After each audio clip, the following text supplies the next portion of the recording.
Hello, everybody, and welcome to tonight's broadcast of the Aegis Vanguard League. We are starting off week number 1 of 2022. We got a little mix up with which game we're going to be streaming, but we've finally settled on it. It's going to be Novel Esports up against Grandview JV. My name is Gordo. I am joined tonight by Cursive. And Cursive, are you ready to start off this whole new split of the AVL? You know what? I'm new here and everything. Thank you so much for having me. And I am so ready. We've already had a couple of minor glitches here in the system, but I appreciate, being a part of all this, seeing how production works and everything. So cool. Yeah, certainly, and glad that we were able to at least find a little game to sneak into here. Draft has already been completed. Will be coming up on your screen here in just a few short moments, but you can see Novel already had to lose a couple of bans as a result of the emergency substitute that they had to bring on in here. But apart from that, it's not going to be a glitch, but we can see what the rest of the draft is, how the rest has transpired. You can see a lot of picks that we've already seen quite a bit of in competitive across the League of Legends ecosystem lately. That Jinx got to be first picked over by the side of Novel, and that freshly buffed Senna going to be coming through for the side of Grandview JV. Yeah, and I mean, just looking at the way that these teams are already kind of going at it with the draft and everything, they each have, really strong hyper carries. Senna is pretty busted. She got a little bit of a nerf, but she's really strong. And I mean, Jinx, everybody knows how good Jinx is, right? And I like what Novel did is essentially they surrounded Jinx with a big, utility sort of comp with the Karma, the Oriana, the Scion. So there's going to be a lot of support, a lot of safety to make sure that this Jinx stays alive. And then you have that Diana in that jungle, right? Being able to gank any of these lanes, but also when it comes time for the mid game and everything, Diana can turn into such a huge engage tool with that Scion, with the Oriana, with the Karma. So I really like the construct of both of these teams. They both got a lot of power picks. Looking at Grand JV here. Like you got the Senna already. The Akali, everybody's seen how busted Akali is, on LCS and everything like that. She got a slight nerf here and there with the Chem tank and everything, but I mean, she's still super strong if you don't know how to deal with her. I mean, she's into the Scion. Scion should be, he probably could dumpster Akali if he wants to, just because her early game is so weak. But also, I just want to say, like, they picked Rel. Like, Rel is like one of my favorite champs. Like, she's super not popular at all. But anytime I see Rel, I just automatically I'm like, oh, this team won draft. Like, that's bias right there. It's not true at all. But Grand JV also got Corky as well. So I really like this team comp right here. Corky just feels like auto win to me. Like, I think Jinx is like super good. I love the way that Novel set up this team comp. But I mean, once you get Quirky and Senna, it's like that's going to be a really difficult job for Novel to deal with. But I feel like they do have some really nice tools to deal with it when it comes time for that.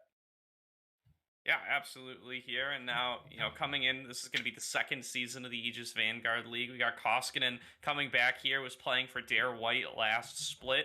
This time around, going to be joining up with Grandview JV. A lot of members of that roster have now gone on to do some great stuff over in Proving Grounds. Mabud making a run with Winthrop, playing his quarterfinals or semifinals games over there tonight. Now going to be seeing his former teammate Koskinen taken to the Rift for Grandview JV. Busting out the Corky for game number 1 is going to be up against the Oriana that Nariman's going to be bringing to the table here. The Corky definitely one of those most highly prized mid laners in the meta right now. That package will give so much influence over later game fights. The itemization is so good right now. Multiple different paths that you can go, focusing on either the AD or the AP. Both just end up translating to a whole boatload of magic damage, a lot of poke power, but also having that team fighting and engaged power as well. It's really the complete package right now. No pun intended. No, I mean Corky is just so strong. Every time he gets to about 2.5 to 3 items, like once he gets to that third item, it feels super impressive to just play against him in that mid game. So when I'm looking at Grand JV right here, the only problem with their comp is they don't have a ton of engage tools. They do have some, right, with the Corky, with the J4 and everything like that. Senna kind of can too if she lands a root or something like that.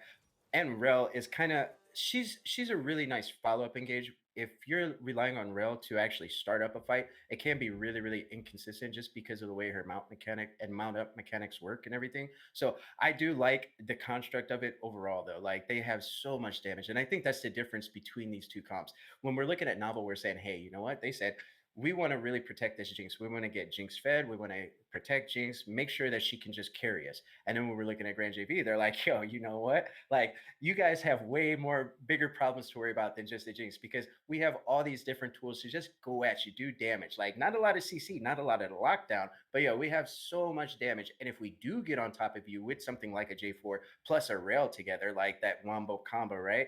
Like, it's automatically just lights out right there because you have so much follow up damage. So I feel like when we get to that mid game, it is going to be really, really difficult for this Novel team, provided Youngling on this Jinx isn't ahead. If it's just an even game, I might give a slight nod to Grand JV over there just because they have so many more tools to do damage. But I mean, it doesn't matter if you have so much CC like Novel has. So this is definitely a tale of two different stories, right? You're seeing two different ways to play the game. And this is why I love amateur competitive so much because you're going to see so many different ways to actually play. And both of these teams probably feel like they're going to be playing like more correct than the others.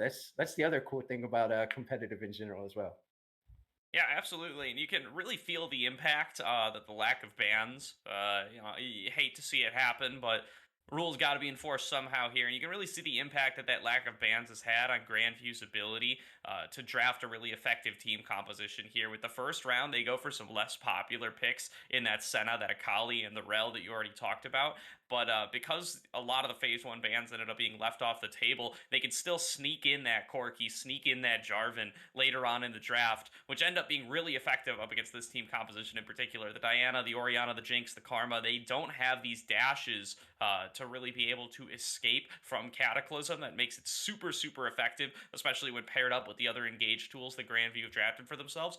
But the lack of bans means that Novel has plenty of power picks left over for themselves as well. They get that Jinx, they get that Diana, they get that Karma, and they're going to be bringing plenty of raw power to the table as well, especially in this early game. Going to be keeping a look here on what they could do to shut down this Akali, this Corki, before they can really get going this time around. We're going to throw it to a quick break here while we get loaded onto the Rift for game number 1, but don't go anywhere. We're going to be right back with every bit of the action in just a few short moments. Welcome back, everybody, to tonight's broadcast of the Aegis Vanguard League, where we have Novel Esports on the blue side taking on Grandview JV on the red. Learning Brain going to come up here, going to spot out HMO2 here at level 1, but otherwise looks like it's just going to be a clean spread from both squads here to start us off in our first game of the league. Yeah, just a little standard 5-point defense here by both teams, making sure nothing happens. I mean, this is okay. A little bit of a poke right there. And that's the nice thing about Senna. So I just really want to highlight this. So Senna abused Senna while you can before she gets gutted. Like she got a slight little bit of a nerve, but it's not enough. Like she's still super strong. So essentially all you do, especially with Fleet, right? All you do, you tap them one time, you get a guaranteed soul pop, right? Like so you're immediately proccing the passive. You get the move speed from Fleet, and you just take that soul off them. So that's why Senna is so strong right now. Her trade patterns is just so ridiculous. And when I'm looking at Akali right here, so we kind of talked about this as we were talking about draft and everything, even though it was super sped up. But when we're looking at Akali into Sion, the reason why I am really going to talk about this matchup is because Akali can't kill Sion unless there's jungle pressure, jungle help on the side of Grandview JV. Like if they do actually end up, trying to get Akali fed, like maybe she can kill him, but essentially Sion can usually do more damage than Akali early on. So what I'm looking at with Fritz here on this Akali is what are you going to do when you do actually get the push, right? Are you going to actually use that prio and roam down to the mid lane, possibly even help out, junglers, Learning Brain here in the jungle? Maybe you can help him out with the invade or something like that. So I want to see Akali, if she ever does actually get prio, I want to see some roams coming out and trying to get some leads elsewhere on the map. Oh, this setup from Younglin and Hiccup here. The double ranged bot lane, especially up against the level 1 Senna. They're definitely going to be hitting this level 2 first. Learning Brain knows this, though. He's looking for an early gank on the bottom side. Younglin smells it, but is going to immediately get engaged on here. The flag and drag comes on across. The slows from Hippo, though. They are going to be both level 1 still, so Platypus and Sonotic just can't really get on in there. They're just going to have to back out away. That's going to be Sonotic's flash blown for Younglin's flash at the end of the day. Everybody just going to return to their previous activities. A little CS lead, though, going over to HMO2 to start us on off as Learning Brain is just kind of wasting his time in that bottom lane. Going to be down 2 camps as a result. What I'd like to see Learning Brain do is actually just repeat gank right here. Unfortunately, they are pushing the wave in, right? So maybe on the next time when Youngling and Hiccup actually do push, like maybe Learning Brain can go back in. Nice damage right there by Diesel into Fritz here. I do like that, but essentially because Jinx doesn't have flash right here, and it looks like she's pushing this wave as well, I would just say, yo, like let the Jinx push, and then as it slow pushes back up, call Learning Brain back over and just blow that Jinx up. Absolutely here. I think HMO2 is Fly, I think. We're thinking about the Pokemon HMs end up doing.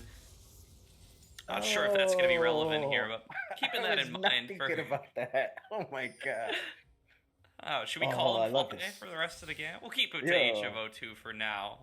Maybe on the rare chance he's referencing something else, but that's going to be Younglin engaged on here again. The snare's coming on through. Platypus dealing plenty of damage, but not really going to have much left of the tank after the Piercing Darkness gets used. One more comes on through to heal him back up, but Hiccup's got plenty of damage here on this Karma. Heal going to come on through to keep Hiccup at full HP, but the snare going to come on across. Sonotic now trying to do the damage himself, but he's getting engaged on. Learning Brain is showing up late to the party. First blood going to end up going over to Younglin. He's going to try to get himself a double kill, is going to be able to finish that one off, but now Learning Brain has come on in from the side. Younglin trying to kite it out here, but actually, while excited, has the damage to take this Jarvan in the 1 versus 1. Learning Brain going to be forced to flash on away, turns it into a 2 for 1, but has to expend his flash to do so. Yo, what a crazy little development right there. Jinx, normally not somebody who is insanely strong early. She's decent, don't get me wrong. But normally Cynic can match her just fine. And the way that happened, that was just Hiccup on the Karma. So Karma's damage early on, like this was just something that you don't see Karma a lot. You know, it's one of those things where because you're not accustomed to seeing Karma in the support role too often, Youngling's in trouble. Yeah, he's got to be dead here. There's no heal, there's no flash. He's going to end up going on down to Platypus. Shut down there, too, as well, from that double kill gotten earlier. Going to give a little bit of gold back over to the Senna. Going to give her a couple of souls as well. Going to do a little bit to keep this bottom lane even.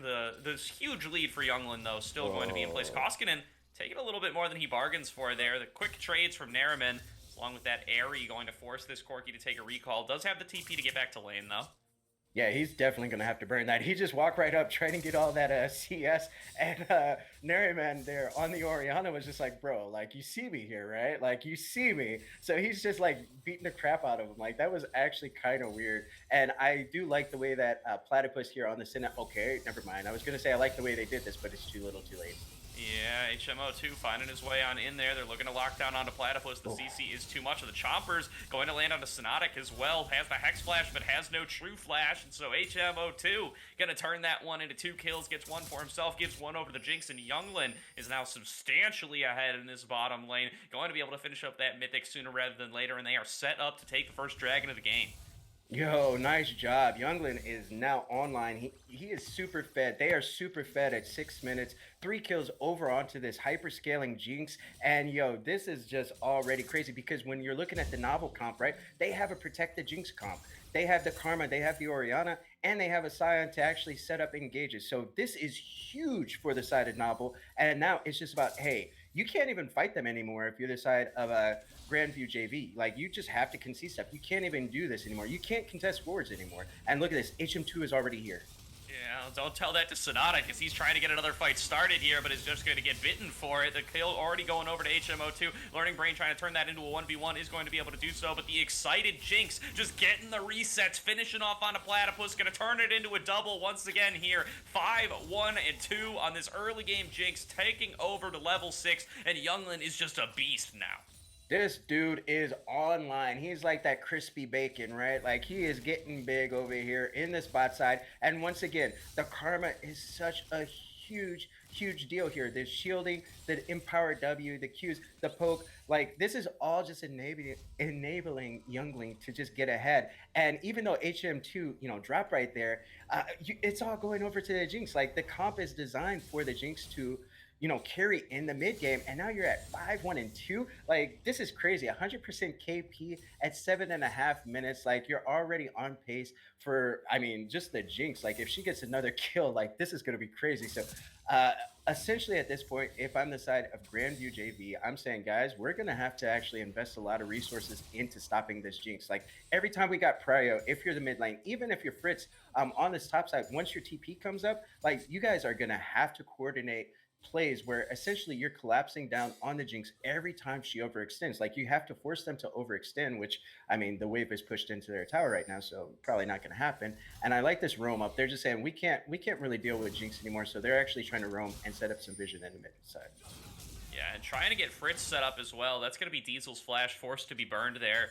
Nice gank from Learning Brain in the top lane. Expect to see this return soon here so that Fritz can start getting involved with the game. He's going to have to be the one to shut down Youngling coming into these later fights. You want to make sure that this Akali, who's going AP, not the tank Akali build apparently this time around, is going to be equipped to be able to stop this Jinx, because playing through bot lane at this point, really not going to end up working out here. Youngling is just so strong, so far ahead.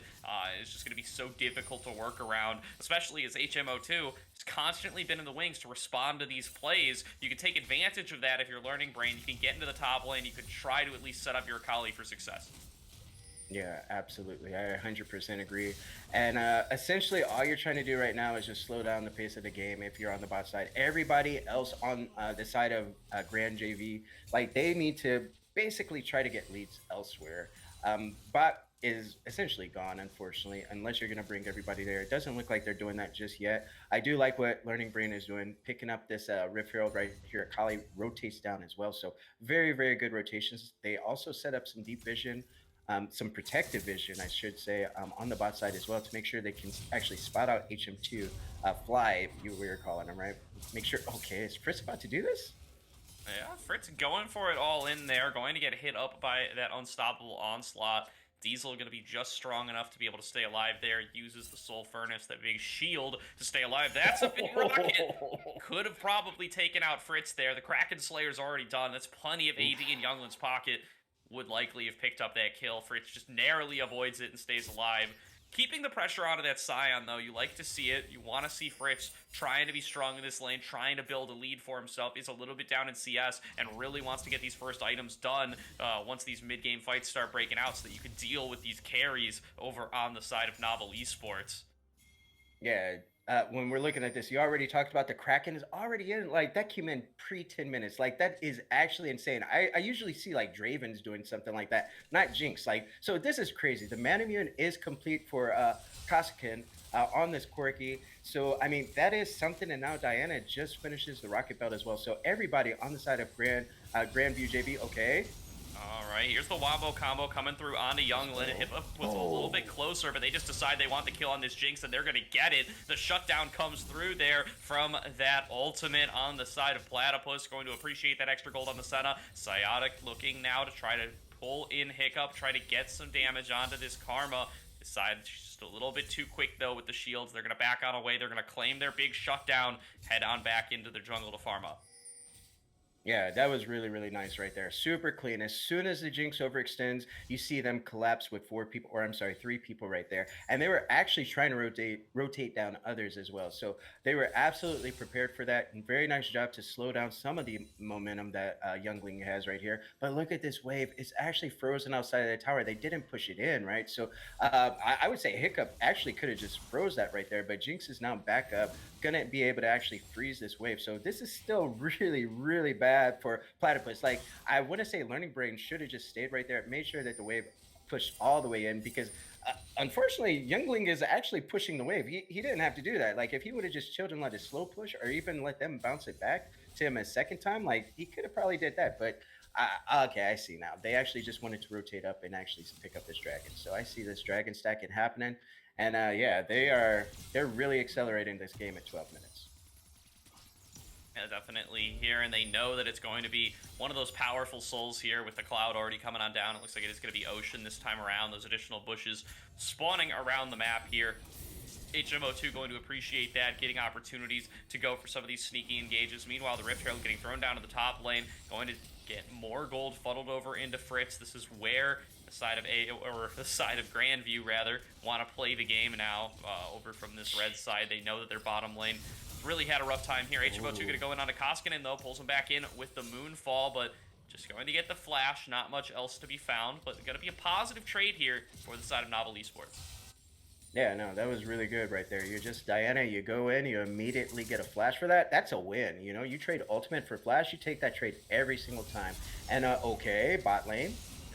Is tanking the turret this whole time, is already down to barely any HP. Platypus, though, wants the kill on a Youngling, knows that that's the source of all the damage. And HMO2 coming in from behind there, going to be able to pick up one kill on a Platypus, going to be able to save the teammates, more importantly. Teleport from Koskinen to try to stop the dive. Here comes the package, finishing up onto Hiccup. Nariman, though, is here to back up onto Youngling, and they have to be so careful now of all the damage that this Jinx presents. A nice flash shockwave from Nariman, going to finish off that kill on a Koskinen, and now they're trying to get onto Sonotic as well. They will be able to get it. It's a 3-for-1 in the bottom lane. It would look like such a positive play for Grandview JV, just all goes wrong.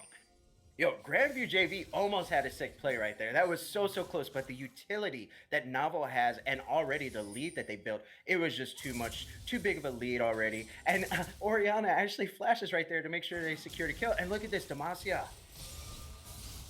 Youngling just not going to be able to stay alive through that. A little bit too much straight up damage there from the Gore Drinker. Jarvan, Learning Brain, though, is getting dove. Will they be able to finish him off? It looks like not. They're just a little bit too short on the magic damage there. Will be Jarvan escaping there, managing to pick up the shutdown on a Youngling once again. It's very good for them to be able to stop this Jinx where she stands, but the CS is still coming on through. She's still farming up just fine, and they can't really take back the gold from earlier. These items are still coming in fast and heavy. The Kraken Slayer already done, the Zeal already done as well. Will be a 2-item Jinx by the time they want to fight for this third dragon, and that's really where Grandview JV are going to want to start to make their stand. Yeah, we got 2.5 minutes right there. Pings are already going down for this Ocean Drake. And the way that Novel is playing right now, you know they want to take every single Drake. They want to take every single objective that they can. So essentially what's probably going to happen right here is they're going to hold hands, walk through the river, possibly the jungle of Grandview JV, and set up some deep vision. Make sure that, hey, you can actually spot out anytime any rotations do happen. And now that the TP was burned by Koskin, on the Corki earlier, like now you're only looking at one TP with Fritz, right? And Diesel has a TP as well, right? So and he also has, you know, the R of Cyan as well. What is it called? Unstoppable. I always say onslaught. Okay, yeah, I always say unstoppable force, but that's not it. So it's Metal Fight Ultimate. Yeah, exactly. And I always get those confused, right? Don't tell anybody that, but no, there's a lot. No, of there was a meta right last year where it was Hecarim, Malphite, and Scion were all getting used, and that's Unstoppable Onslaught, Unstoppable Force, and Onslaught of Shadows. Always confusing there. Youngling get a little bit of confusion in his head right here as he gets engaged on by 2 members. Sonotic trying to lock him on down, trying to keep him from turning around the damage, but they just run out of damage. They run out of CC, and the Jinx is just turning it around, regenning up to full, has so much shielding from the Karma. It's like it didn't even happen there, and that's their main engage tool in the form of the Rel down. They don't have anything else they can do. They use the Ignite as well. That's going to be an excited Youngling off of that turret kill. He might be able to finish off on a Sonotic here. Going to be forced to use the Crash down to escape. The rocket must have come so close there, but just doesn't quite get the acceleration to be able to escape. Yeah, living with, you know, slivers of HP. Okay, mid lane. Yeah, 2-man ulti from Nariman, but just not going to be enough to stay alive. Shutdown comes through for Koskinen. That's where they want this gold. Getting the Corki a little bit back into the action here. Has been farming up just fine, but been outpaced by no fault of his own by the jungle and AD carry. He's picking up so many kills around here on his teammates. Yeah, I mean, the nice thing is that Koskin on the Corki is a solo laner. Even though Jinx is super fed, right? You still are sharing that XP. So Koskin is going to be one of the primary carries, the only real carry that can match the Jinx in terms of scaling. So the fact that they are able to secure that kill right there and push this wave in is really big right there. So you back by, you reset, and this dragon is up in 13 seconds. TP not available for Koskin. It is available for Fritz and Diesel. And look at this. Nariman is actually going to burn the TP as well to make sure that they're in position for this. So they absolutely want this dragon right here, and that would put them on soul point. Definitely would, and it looks like Grandview are just going to have to give it to him here. Know that they're too far behind to really be able to take these fights. Know that they don't have the summoners either, especially on their bottom lane. They don't have the package, they don't have the TPs, and end up just giving that one on up. They're going to have to fight for the soul after this, though. Giving over that Ocean Soul this early to this comp from Novel Esports is definitely going to be a big problem if it ends up transpiring that way. Yeah, absolutely. And the other thing that I was going to talk about is this second Herald right here. I want to see them take this, and essentially, if you hold on to it just right, you're going to be able to essentially force a Baron play as well. So you see it all the time with Dragon, right? You drop the Herald mid lane, and then you would rotate through with Dragon. But you could do that exact same play with Herald and okay. Oh, nice engage there on the Platypus. Just doesn't get the opportunity to escape Sonotic. Trying to use the Magnet Storm to keep his AD carry safe, but just a little bit too far away. Not going to be able to stop the engage from this Diana. Now with Senna down, this is going to be mid lane turret falling down to the side of Novel Esports. They're rotating Younglin's Jinx around, using the lead they have on this Jinx to claim themselves more objectives. They're going to turn it into the Rift Herald as well, and this Rift Herald can very easily become an inner turret. This is second Rift Herald, does more damage than the first, and they already have the numbers advantage on the map. Yeah, and also, so Baron spawns in what, a minute 30 right here. So I like I said, I would take this, I would drop it mid, get a wave push, drop it mid in tier 2, and immediately rotate up to the Baron as it spawns. And now you force them into that same sort of Dragon Fencer play where you have to come to the Baron this time instead of Dragon. And guess what? We are so far ahead on the side of Novel that when you come to Baron, we just wipe you right there. We can take Baron, we don't have to take it. Whatever we want to do, we can do, and then we just end the game. Definitely a big risk there, and a good use of that lead would be for the side of Novel. Grandview going to have to try to get themselves back some control one way or the other. It's 3 minutes to go until that Soul Dragon. This is a little bit of a break for them to take some time and farm on up. The Baron not going to be up for another minute. They do have to keep in mind this Rift Herald and respond to it where it shows on up, but might just have to call that one a loss when it comes on down, try to stop it from getting more than one single turret, rather than committing too much for this early fight, because that can cost you a Baron at this point in the game, unless it happens in just the next couple of seconds of your hiccup. Defending the wards, will HMO2 go in for this? Looks like he will. They've got the combo going for the Moonfall, going to get immuned there by that flag and drag from the Jarvan, and he will be able to escape. Yeah, it's actually really weird that they are setting up over here. The fact that Grandview JV was over there by the Dragon Pit, like there's no objective up over there. I don't even see the reason why they were there. And the other thing I want to talk about is I really feel like Platypus and Synotic here on the rails should have actually lane swapped to the top side.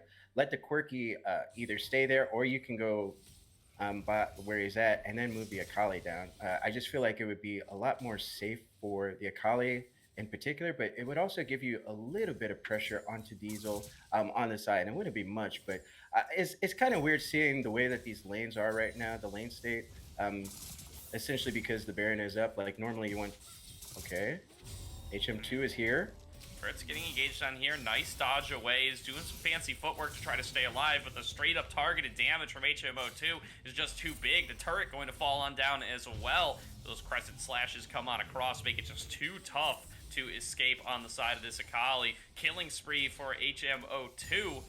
Now up about 5k gold here over the side of Grandview JV. And about a minute to go until this next dragon. The opportunities are just dropping away here for this red side. Yo, okay, so Baron is available now. It's been up for almost a minute, and if I am HM2 Fly, I'd be dropping this hero. I'd be telling everybody on Novel, I'm like, guys, follow me, come to the Baron pit. We're going to drop this hero. We're going to rotate up to Baron. We're going to force something to happen right here, because if you're just farming it out, you're just giving them Grand JV essentially ways to come back in the game. Like, don't give them a way back in the game. Your win con, the way you win this game right here is you drop that hero, you get that Baron, and then you reset back by, and then you just run it down mid and you end the game right there and you win.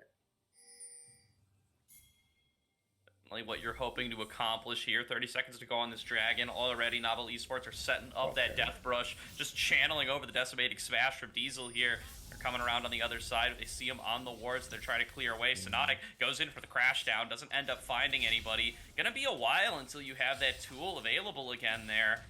just going to have to wait to try to make this engage happen, but the Dragon's going to be up by then. That's going to be the Shockwave thrown on down, going to blow out the package from the side of Koskinen. That's another big engage tool down from the side of Grandview JV. I don't even know how you get this started at this point. They're going to throw on down the Rift Herald. They're going to retreat back to the Dragon, which is going to be spawning shortly. Younglin and Nariman here going to be trying to respond to Sonotic to flash away. They're going to go in for the Magnet Storm. They get a nice Cataclysm onto 3. Hiccup on the other side, throwing down the shields, throwing down the damage. The dive on through from the Akali is going to be able to pick up kills on both carries. They have been able to make it 2 for 1 so far, but will they be able to turn around the rest? Diesel frontlining onto Platypus and Koskinen here. Learning Brain going to come on through, though. Koskinen going to be able to finish up this kill. Fritz takes out Hiccup, and they execute the fight effectively from the side of Grandview. They take out both carries. There's the jungler falling on down, too. They get Fritz into the back line. They succeed in their fight, and they're going to stop this Dragon Soul from going on through. Well, we got ourselves a game. That was huge right there. That's what, an ace for 1, right? All over this Ocean Dragon. And the play that I was talking about, they did not do. So they hesitated so hard. They were trying to set up a death rush. HM2 ends up just dropping the Rift Herald because it was about to time out, right? Now, what I was talking about was setting it up so that you can force a Baron. So I feel like they overreached right here. Essentially, it's okay if you give up 1 dragon right there. If you get Baron for it, that's completely in your favor. You have to force that Baron right there. I think it's really disheartening that Youngling just like got blown up right there, and now he's 5, 4, and 7. So this is pretty crazy that the comeback is kind of happening right here. And Platypus on the Senna has that Rage Blade complete, working on that second item, and now the Ludens is coming in as well for Koskikin. I don't know how to say that guy's name. I'm sorry. I'm like demolishing it. And the way that they play that team fight out over this dragon was actually really clean, even though it was split apart. You saw the coordination, the way that they just ganged up and just blew everybody up. Here, and on that last fight, Younglin blows the flash to try to escape from the crash down, gets locked on in by that Cataclysm. We talked about it. These really immobile carries struggle up against that Jarvan ultimate, and he gets the Dream one there. He gets it onto Orianna and Jinx both at the same time, sets up for Pritz perfectly. Fritz is able to carry on through the fight as he needs to. Now 3-1-1 on the Sakali, has the Shadow Flame complete, has that one-shot capability. Learning Brain super strong as well on the Jarvan. Going to need to get that front line set up in front of their carries for the next fight. Going to need Diesel to run interference for them to be able to actually have them dish out the damage that they need to do. They're going to end up having another unsuccessful team fight like they did around that first Soul. Now they're setting up for Baron here, at the very least getting a little bit of vision. We'll see how the fight lines end up working out. It's so weird to see all these bounties, right? You got both the solo laners for Grand JV getting bounties, and now you have the jungler with the bounty as well. So very nice way to, show some tenacity, show some grit to claw your way back into this game, because it was looking pretty dire for the side of Grandview JV. Like the Jinx was pretty strong. She's still very strong, but got the IE finish again on this Jinx. I said again, I meant to say got the IE finish now on the Jinx. And yeah, so it's still going to be about this Baron right here. I feel like whoever can get here, set up vision, and essentially force the other team to come to them should be in the advantage. But when we're looking at Novel, the fact that they lost that team fight over that dragon, it's kind of weird because they are the ones with all the team fight tools. So what that shows is that Grand JV is just saying, yo, if we go for it, if we just say, you know what, YOLO, right? They're just playing straight up YOLO right now. You go for it, you push all your buttons, push all the R's, and if we kill the Jinx, we just win. Definitely can there, and if you get the lockdown the way you needed to, it's a great recipe for success here for the side of Grandview JV. Gonna need to find those fights once again, though. Younglin and Nariman gonna have their flashes coming up here pretty soon. Potentially what they're waiting for, as this Baron dance has been ongoing for pretty long here. Going to be the side of Grandview going back on in to claim the vision for themselves here pretty shortly. A minute to 30 to go on that Dragon. We'll see if Novel want to try any cute macro plays there. They do still have that soul point in their pocket. Would still love to be able to get themselves that Ocean Soul sooner rather than later. Yeah, and so the problem the problem that they are about to run into is that Platypus on this Senna scales infinite. right? Like as long as you're getting those souls dropped and everything, you're gonna actually eventually outscale something like a Jinx. And when that happens, it's gonna be so painful. If it happens, I should say. I'm not saying I cast a cursed already. Holy smokes! I'm sorry. I'm sorry, there, youngling. But if it happens, it's gonna be so painful to deal with that. When we're talking about a best of three, right? Because when you're youngling on this Jinx and you get super fed, you're so beefy, so strong early on. And if you actually get outscaled by Senna, oh, who you were dominating, like that would be brutal going into the next game, knowing like, bro, we had all these tools. We have Oriana, Karma, and Sion, all these things set up to make sure that I can carry, and we somehow end up losing to a team who's just like YOLOing us. I'm like, that would be really difficult for game two. There's still a lot of game left. They're still posturing over this Ocean Soul as well. But I mean, essentially at almost 30 minutes, if you lose this fight right here, it's possible, depending on the wave state, that you could just actually lose the game. Yeah, it's a big engage coming through on the Learning Brain, though. Might have stepped up just a little bit too far. Shirelli going to come on through from Ooh. There's the Unstoppable Onslaught. They're looking to lock on down this Jarvan. They're going to have to use that ultimate defensively. There's a big engage coming on through from the Diana. Meanwhile, on the backside, Koskinen is diving on in along with Sonotic, but it's just not working out. The resets are coming through for Younglin. Fritz is the last one standing, but Fritz cannot carry this fight 1 versus 5. You got to believe. Going for the execute, but Nariman is just going to throw on down the stasis to stay alive. It's a 5-0 ace for Novel Esports, and they're going to push through into the base. Yo, clean ace right there. I like it. All right, Youngly says, not today. Not today, dang it. I like the way that they did that. They're going to just go ahead, run it up, run it down, win the game right here. 28 minutes says, hey, we don't need the Ocean Dragon. We don't need the Baron. We're just going to straight up beat you and win. GG WP. Yeah, no soul, no Baron, no nothing coming down in regards to major objectives that game. It's the 5-0 ace, though, at 28 minutes. Nobody able to respawn for 30 seconds, and that's all it takes to be able to actually end up coming out ahead in this game. Novel Esports, they take their early game advantages. They finally get a successful fight to just ram it down the throat of Grandview JV, and they come up with our first game win and the so far perfect record here in the Aegis Vanguard League. Yo, I think they might have been a little bit mad right there. The way that that fight happened on the around the dragon for the Dragon Soul, like when they got wiped right there, you saw as soon as this next fight started up, they're like, "We're not losing this fight, guys." Like the casters are over here talking. Well, this caster anyway was talking about what happens if we lose right here. Is it a throw or whatever? And the way that they just popped off right there, they just slammed the door shut. They're like, "You guys are not in this game. You never were in this game." And we are absolutely taking that game one dub. And what a banger that was! Like it was such a weird sort of turnaround. Like I could not have predicted that. But at the end of the day, Youngling on the Jinx, just too big, too strong, and he carries the team.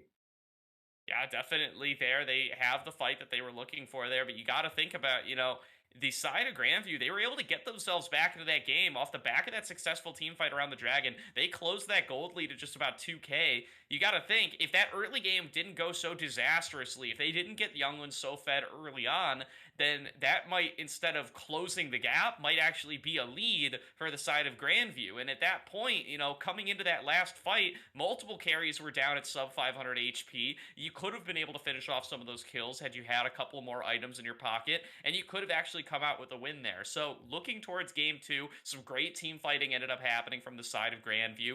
Really excited to see what they might be able to present in game two, if they can have a bot lane that just doesn't get so punished in the early game, if they have a little bit more agency in the early game, or if they manage to get the jungle pathing to work out in such a way that they can get themselves a lead or at least go even, they have a good opportunity to come and be successful coming into these mid and late game fights. Yeah. So what happened on the bot side, what I think anyway, from what I saw, is essentially they kind of got impatient.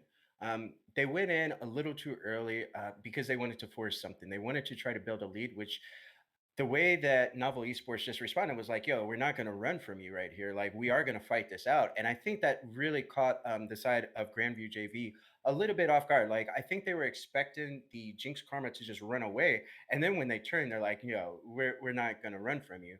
The Karma shields, the Karma W, like everything was just so big. Like the Karma just enabled and unlocked this Jinx so much, and then the Jinx just took over. So I do like the way they just played it out, and I want to see if Grandview JV, if they've kind of learned their lesson, like, hey, we don't have to force this hard. Like, I do appreciate the fact that they are playing aggro, but at the same time, you still have to be mindful. Like, hey, can we actually, on 100 to owe this person if we go forward with this engage here? Absolutely here. We're going to throw it to a quick break now while we get into draft for game number 2.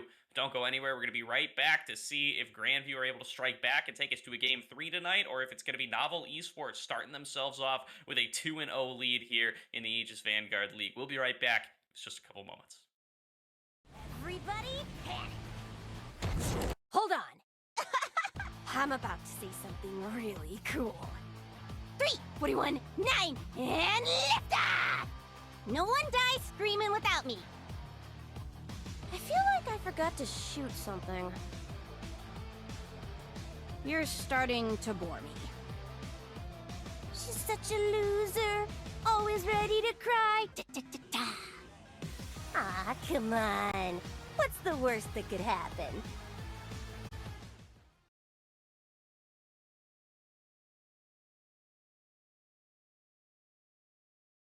Welcome back, everybody, to tonight's broadcast of the Aegis Vanguard League, where Grandview JV, now gone down 0-1 up against Novel Esports, going to be looking to clap back in this game number 2.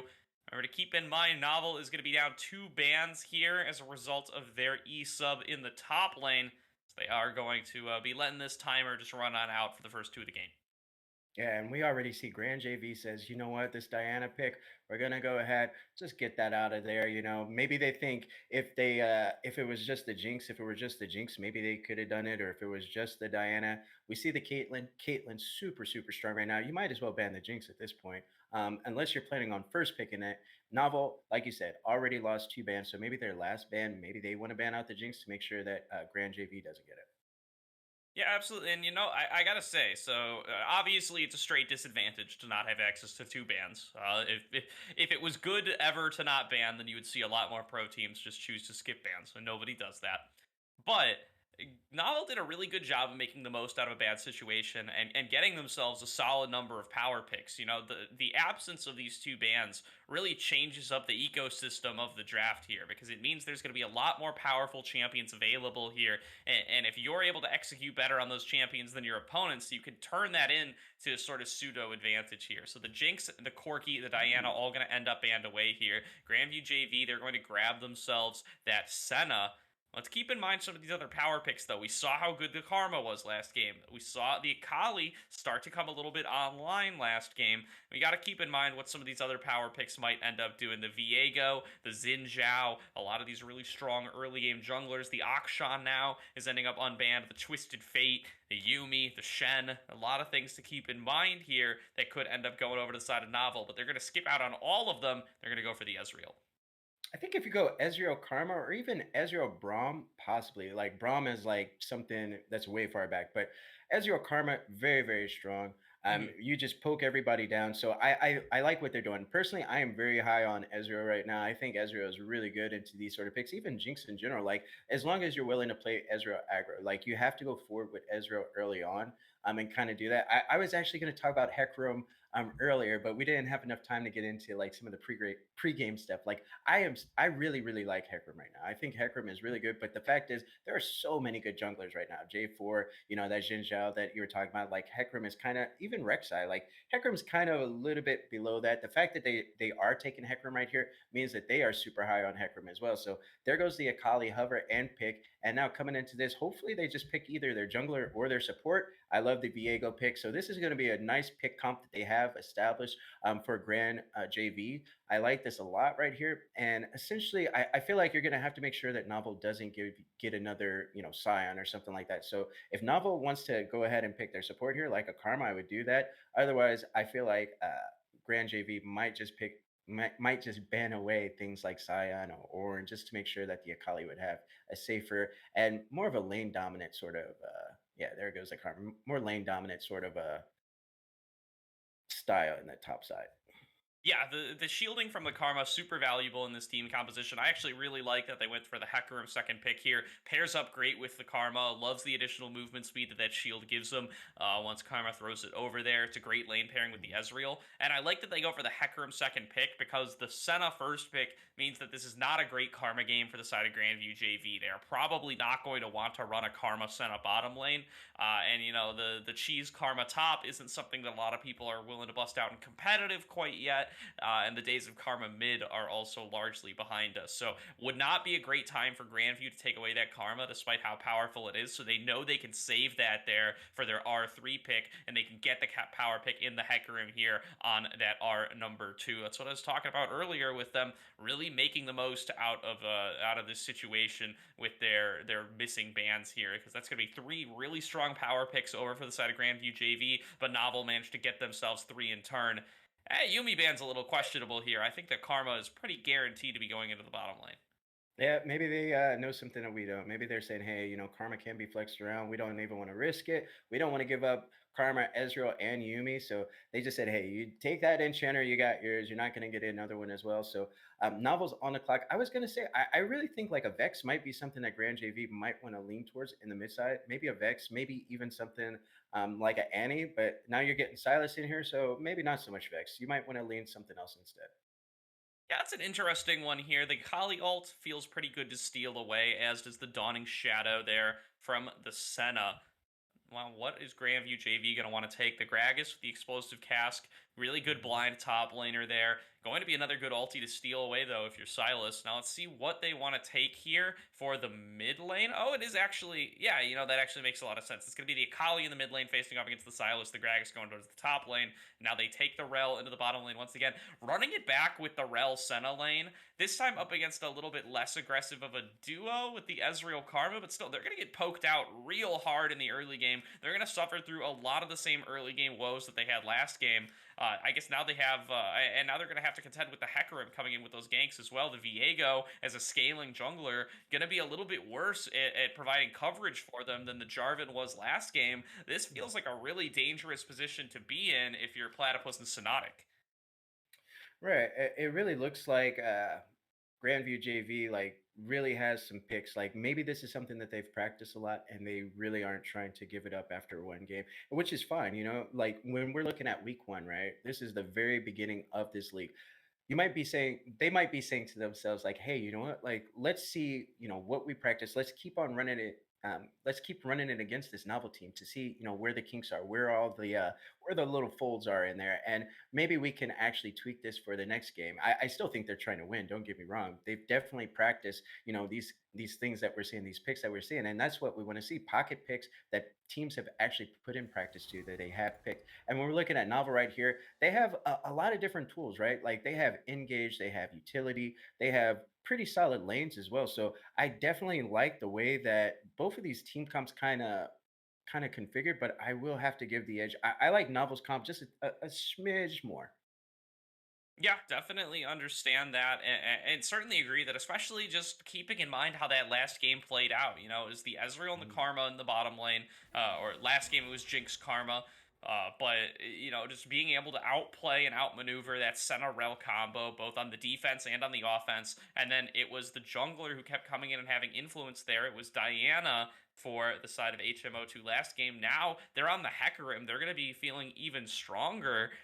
So definitely going to be looking towards that bottom lane to see how Grandview JV can change up their game plan and try to make something happen. Now, maybe it's about playing towards mid a little bit more now in that form of the Akali, because the Akali now is going to be likely spending her time in that middle lane instead of in the top lane this time around. I don't think you want to play mid lane Gragas up against the Silas. I think you want to take that one up into the top lane. But that means that that's not a lane that you really want to play towards too much. You don't want to get the Gragas ahead. It's not going to have the same impact that getting the Akali ahead will have. So a little bit of a different option here for Learning Brain for how he wants to path and how he wants to be successful on this Viego. But definitely feels like Grandview JV are set up to be played upon the same way that they were in that game number 1. I just got to say real quick, like I love this guy's name. Like every time I see it, Like it just kind of makes me smile. Like learning brain, like that's actually hilarious. So like that's like some 200 IQ sort of name creation right there. It's rare as a caster when like I see somebody's name and it just like every time I hear it, it just makes me kind of smile. So great name right there. But I'm just looking at this novel comp, right? And the way that they have it set up. So they have utility, they have engage, they have damage, they have strong lanes. I would say they have winning lanes in at least two, possibly even three, depending on how this top lane goes. I don't really see Gragas Aatrox too much. I would assume Aatrox can outtrade you early if you ever do try to step up to him, which probably won't happen. But and then I'm looking at the gank setup, right? So I do like that Viego can absolutely gank the top lane if he wants to. Like top and bot, I feel like Viego can absolutely gank. Mid, maybe not so much. Like they might have to hold back on ganking mid at least until Akali gets level 6, right? Viego layering CC on top of the Rel engage or the Senna engage, or you can absolutely layer it on top of the Gragas engage. Makes a lot of sense. So there are gankable lanes for this Grandview JV team that they can absolutely try to build a lead with. And then on the side of Novel, like I feel like every lane essentially is gankable for this team. You don't have necessarily hard CC outside of that Mantra W on the bot side, but uh, I feel like there's enough there that you can absolutely set up engages basically everywhere for the side of Novel. So uh, I am really worried about how Grand JV is going to play this out. Hopefully, they are able to bounce back, show that tenacity that we were kind of talking about when they did get that ace earlier for that dragon. Maybe they can show some tenacity here, show some grit, and take us to game 3. Yeah, you got to keep in mind also when talking about novels engage options, the stealing away with the Silas ultimate gives you a couple more as well. You can look towards something like that Magnet Storm, something like that Explosive Cask to try to get these fights started, along pairing up with that Hecarim and with the Onslaught of Shadows diving in towards the backside. Yeah, there's that Onslaught, by the way. Once again, Cursive, we were talking about this last game. There's a lot of Onslaught ultimates coming on through in the league meta right now. We're going to have to try to keep them all straight in our head. At the very least, not going to be the Malphite, not going to be the Scion this time around, so we can at least avoid that confusion this time around. But it's going to be rough. It's tough out here with how Riot's been naming these abilities lately. But we'll see, and the Senna also, such a powerful scaling option. I also really want to see something that we didn't get to see out of Glaive last time, or Grandview rather, is that as they started getting into the later game, as Senna was cresting past 200 CS, as she already had, 3 items in her pocket, they were still funneling a bunch of CS into her to try to get her more items. And usually once you're at that 3-item breakpoint, you want to see them start funneling that CS into other champions so that Senna can get more souls. She was at like 60 souls even coming into those later fights. That's only 3 range upgrades. That's not a very long range Senna. Maybe it's a little bit more optimal once you get those core items already done to instead go towards those souls, try to get the additional range upgrades. The value per soul is something like 30, 40 gold, something like that, as far as the stats that it gives you. It can really be an option to try to diversify your team comp and give you more angles to play the fights from when you start actually letting Senna get a range that goes beyond something like that Jinx or something this game like that Ezreal. Whoa, that's Gragas mid. All right, all That's right. Gragas So it mid. is going to be Koskinen taking that one up against the Silas. Likely a rough matchup for Akali in the top lane up against that Aatrox then. Feels a little tough for the side of Fritz, but he had a good Akali game last game. Only ended up dying in that last team fight and to a really well-orchestrated dive from the side of Novel. So excited to see what he can do if he can get ahead on it again. And that does also give you a really good long lane to play through as this Viego, as Learning Brain. We were talking about how you don't really want to play top, you can't really play bottom. Now at least you can go in towards that top lane, try to get your Akali ahead. Yeah, I mean, you could definitely go that route. I think when we're looking at learning brain on this Viega, see, I'm already laughing. I wasn't lying when I said that. Like every time I hear it, it just makes me kind of laugh a little bit or smile or whatever you want to say. I feel like when we're looking at learning brain right here, you can basically just go to whatever lane is set in the pace, right? Like these guys basically just got to say, yo, we're laying it all out here on this game too. We don't want to get off to a 0-1 start first game of the season. Like we want to come in here and at least take it to the third game out of this best of 3. So learning brain, there's going to be a lot of pressure on him to actually get something started early on. Try to accelerate one of these picks, whatever lane it is. Like you have to full on commit to it. And also, I want to see some coordination with the TPs, right?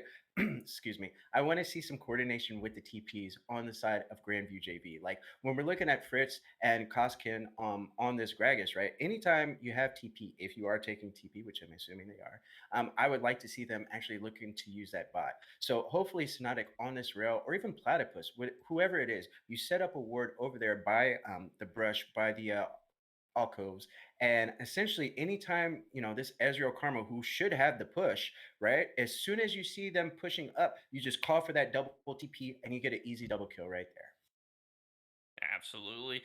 Gonna be a little bit harder to make those plays in the bottom lane nowadays. You gotta wait until 14 minutes to get that unleashed teleport unless you're defending against those dives, but always still a play that you want to look for to try to get your bottom lane rolling. We're gonna throw it to a quick break here. We get loaded into game number 2.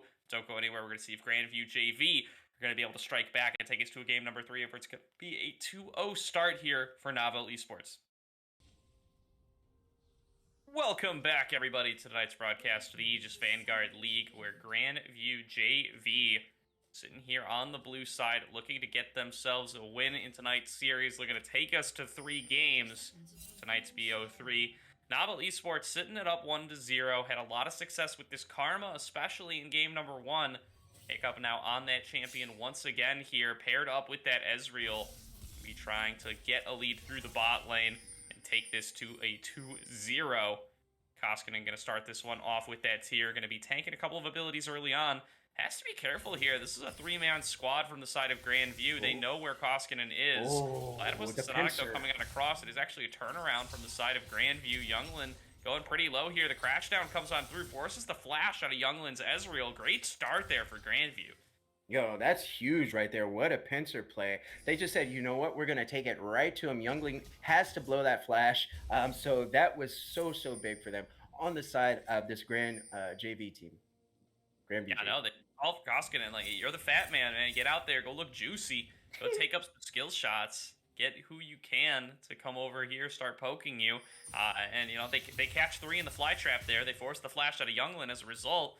Just couldn't help himself, had to keep going in for those early poke Qs.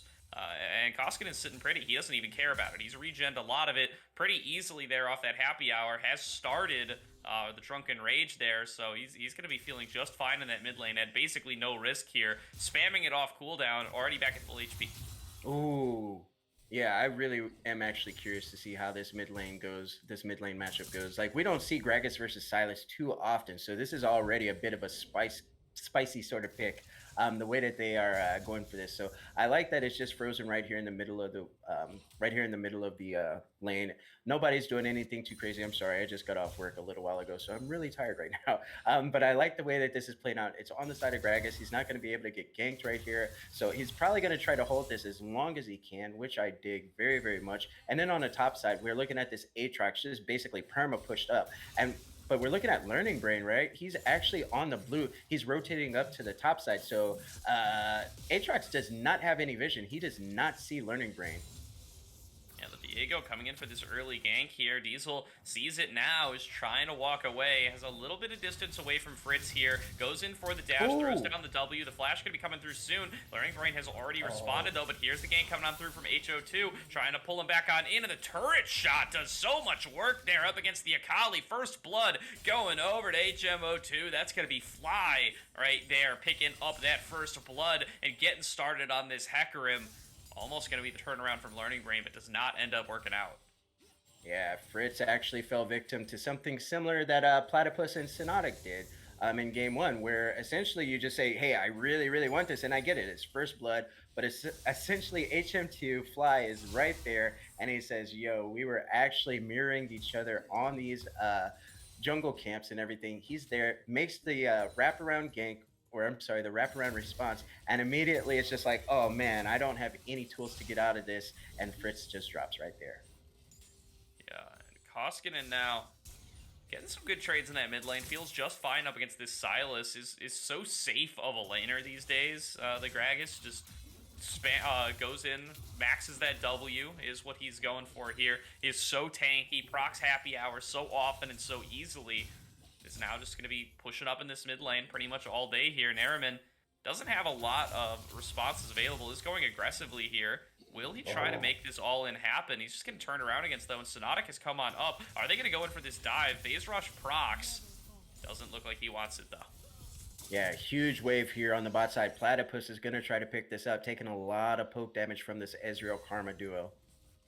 Yeah, definitely here. And an effect of that level 1, too, is it really did give a little bit of a break to Platypus and Sonotic that they were looking for here. Younglin couldn't go as aggressively in that bottom lane at level 1, couldn't go for the hard push along with Hiccup because of that flash being blown, and so the level 2 was actually hit by Platypus and Sonotic first. It's, you know, snowballed away, butterfly effect all in all has led to Sonotic getting that timer to be able to go for the mid lane gank. Nothing comes of it quite yet, but it does mean that, the bot lane's going a lot better for the side of Grandview than it was in game number 1 at this point. Absolutely. And as some of these items are coming in, some of these components, I just want to say Koskan here on this Gragas goes for that early Oblivion orb, making sure that Silas isn't going to be able to heal as much as he normally does. And he's getting AP out of it as well. So he's absolutely going to be able to do some damage into the Silas. And okay, let's go. Karma is here, though, roamed all the way up from the bot side. Maybe Koskan actually knows, and he's not actually too worried about it. But Karma does, Hiccup on this Karma does end up actually laying down some vision, goes over the Scuttle Crab, gonna get pinged out, and okay, Viego is top though. Look at this wraparound by the Viego. Yeah, Learning Brain wants to make this happen, wants to get Fritz strong in the game here, down on CS, down on gold as well as a result of that first blood assist. These goes a little bit too hard up though, getting dove in on by the side of Learning Brain. There's just too much damage available. Fritz gonna be able to pick up that kill. They just managed to bait the Aatrox. He goes in for the dash just a little bit too far, ends up losing his life for it. Oh, it's not over, Fly. That's gonna be a try here from Fly. Not going to end up working on. Oh, that's a nice stolen away explosive cast though from Nariman, but it's a better one from Koskinen to knock the Silas back under the turret. This is gonna be a kill in the mid lane for the side of Koskinen, making it 2-1 in favor of Grandview. Nice job by Sonotic here on that roam up, able to respond right then and there. And yeah, that was huge by Koskin with that explosive cast. Like, Nariman's like, yo, I got this explosive cast I saw. And then Koskin's like, wait a minute, I have that too, bro. And his was just a little bit better. Gets that kill right there. And Fritz on the top side gets a kill as well. So they wanted to funnel these resources into Fritz like you had spoke about earlier on. And it is absolutely coming true, right? It's coming to fruition. I like what we're seeing. And HM2 was actually on the bot side because essentially he thought that they needed help, right? But Learning Brain had actually already went up to the top side. So I think that Learning Brain was in the top side because he thought that Fly was going to be top because the wave was pushed up. But that's not what happened at all. So they flipped it around, they trade kills, and yeah, this is 2-1, and it's only about, well, it's an even game right here. Fritz going in here up against Diesel, has access to the ultimate. This could be an opportunity for a solo kill. Doesn't end up going in for it, though. Throws on out those strikes, constantly getting a whole bunch of damage, but saving the perfect execution until he knows that he's not getting baited into something a little bit too difficult for him to handle. Koskinen, though, feels so strong now in this middle lane after picking up that kill earlier. Now to get to the bottom lane, a good opportunity here. Platypus going to be able to pick up that kill on a Hiccup. And now it's going to be a nice early lead here for the squad of Grandview. In basically every lane, they've got kills all across the board now. They're exactly where they want to be. Yo, Grandview JV saying, yo, we're not losing this one, guys. We are going to be taking this to game 3, and they are absolutely in this driver's seat as this dragon is about to spawn in about 50 seconds, and that was so huge. They actually used Senna right there to camouflage in. I want to say it's, what is it, miswrap? I don't know what it's called. But essentially, they didn't know that Learning Brain was there. So as they go in, they're like, oh yeah, we're fine, we're fine. Youngling and Hiccup, they're just like, oh yeah, we're good. And then you see Learning Brain come out of that shroud, just immediately pounces on Hiccup. And yeah, that was so clean right there. Nice job on the side of Grandview JV, picking up this dragon as well. So they are, I mean, everything's coming up Grandview JV. They shook off that game 1 loss, and now it's all coming up Grandview JV.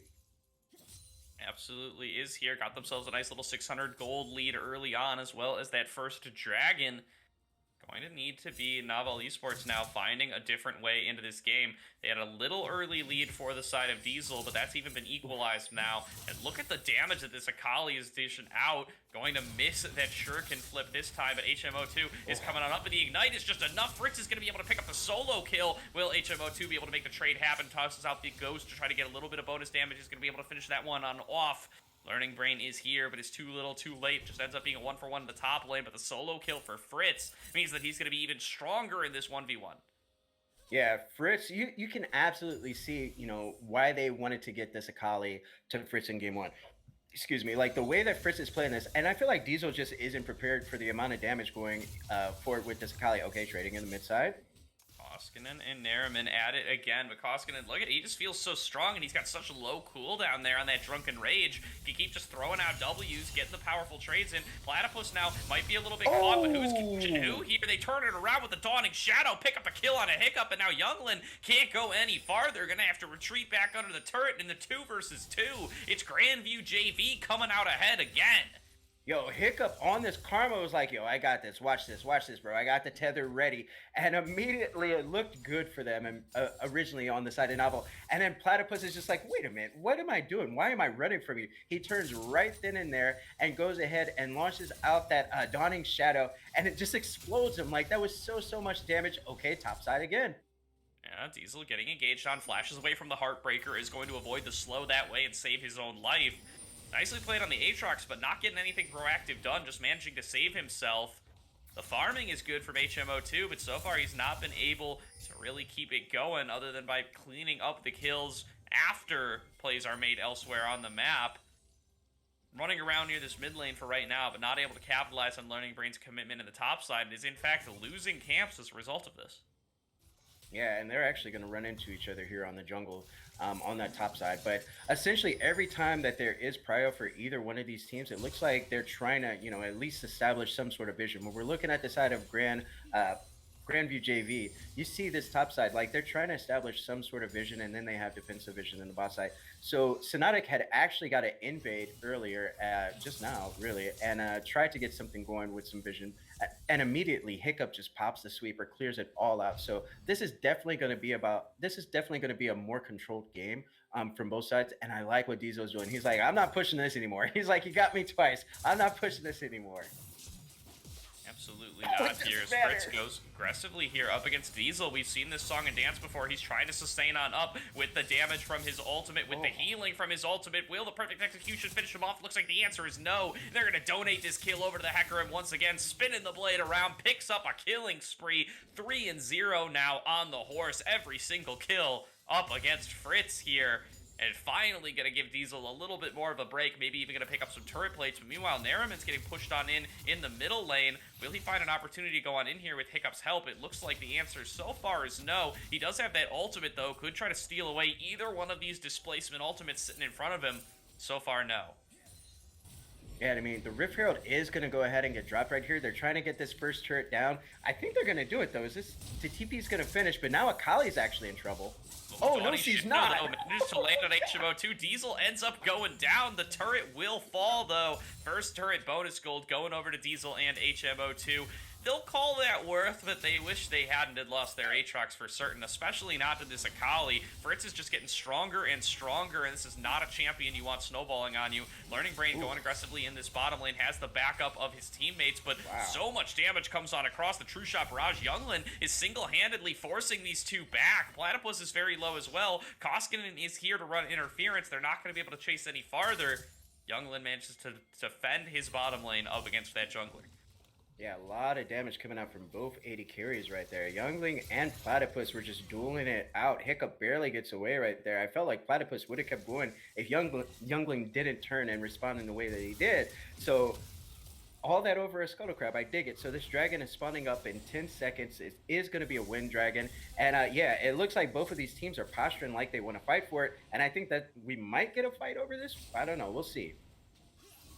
Because Learning Brain is still so low HP, still hasn't recalled from his altercation in the bottom lane. So he has to go for that recall. That's going to mean this dragon is likely going to go over to Novel Esports. There's just no jungle representation, no smite. That does mean that it's going to be 1-1 in the dragon score. The soul going to be determined here. Inferno Blazes. It is going to be at Infernal Soul this time around, which both teams really would like. There's a lot of poke damage available here. The Gragas, the Ezreal, both of them would love to be able to get their hands on that explosive damage. Oof. So much trading on the top side. Okay, Learning Brain's here. Yeah, World Ender gets popped for that extra healing. Isn't a 1 versus 2, though. Nice flash away there, going to protect him from getting healed up against. The Gore Drinker brings back a little bit of HP, but finally Learning Brain just going to be able to chase him on down. Another kill picked up inside of Grandview. Fritz going on in, finds himself in a 1 versus 3. Will he be able to finish off Younglin with a perfect execution? The fear just lasts too long, and HMO2 up to 4-0, just constantly where this Akali is, constantly punishing anytime he tries to go aggressive, and is going to take him down for the 4th time, get himself the 2nd turn of the game to extend this gold lead here for the side of Novel Esports. Yeah, we're at about, we'll call it a couple of hundred, I guess. And every time Frisk is trying to get something started, right? He got jump started early on by Learning Brain with these ganks early. And every time Frisk is trying to get a play going, you know, here comes HM2 to just spoil the fun, right? So, okay, trading in the top side. Ooh, Nariman just narrowly missing that abduct there. Might have been the end of Koskinen if he had landed that one, but the backup of Learning Brain throws that into a little bit of question. The Heartbreaker is available. They are going to be able to finish up this Rift Herald to try to get themselves a little bit back in it in regards to the turret game. So it is now 2-0 in turrets for Novel Esports. The kills look like Grandview's winning, but the gold is going to show a different story. Yeah, and I really do enjoy the vision control that Novel is setting up, even though they are, you know, kind of getting bounced around a little bit by Fritz sometimes and Learning Brain here and there. They are still absolutely controlling the bot side and the top side. And actually, as I say that, the wards have actually got cleared out. So when we're looking at Grandview JV, they absolutely recognize, like, hey, you know what? Hiccup has some pretty good vision control. We're going to need to make sure that we're investing heavily in vision denial, and that's exactly what's happening. And that second Rift Herald is available now. I want to see where they're going to drop it. Like, maybe they do try to go for this dive right here on the top side. Oh, my stuff just froze, actually. All right.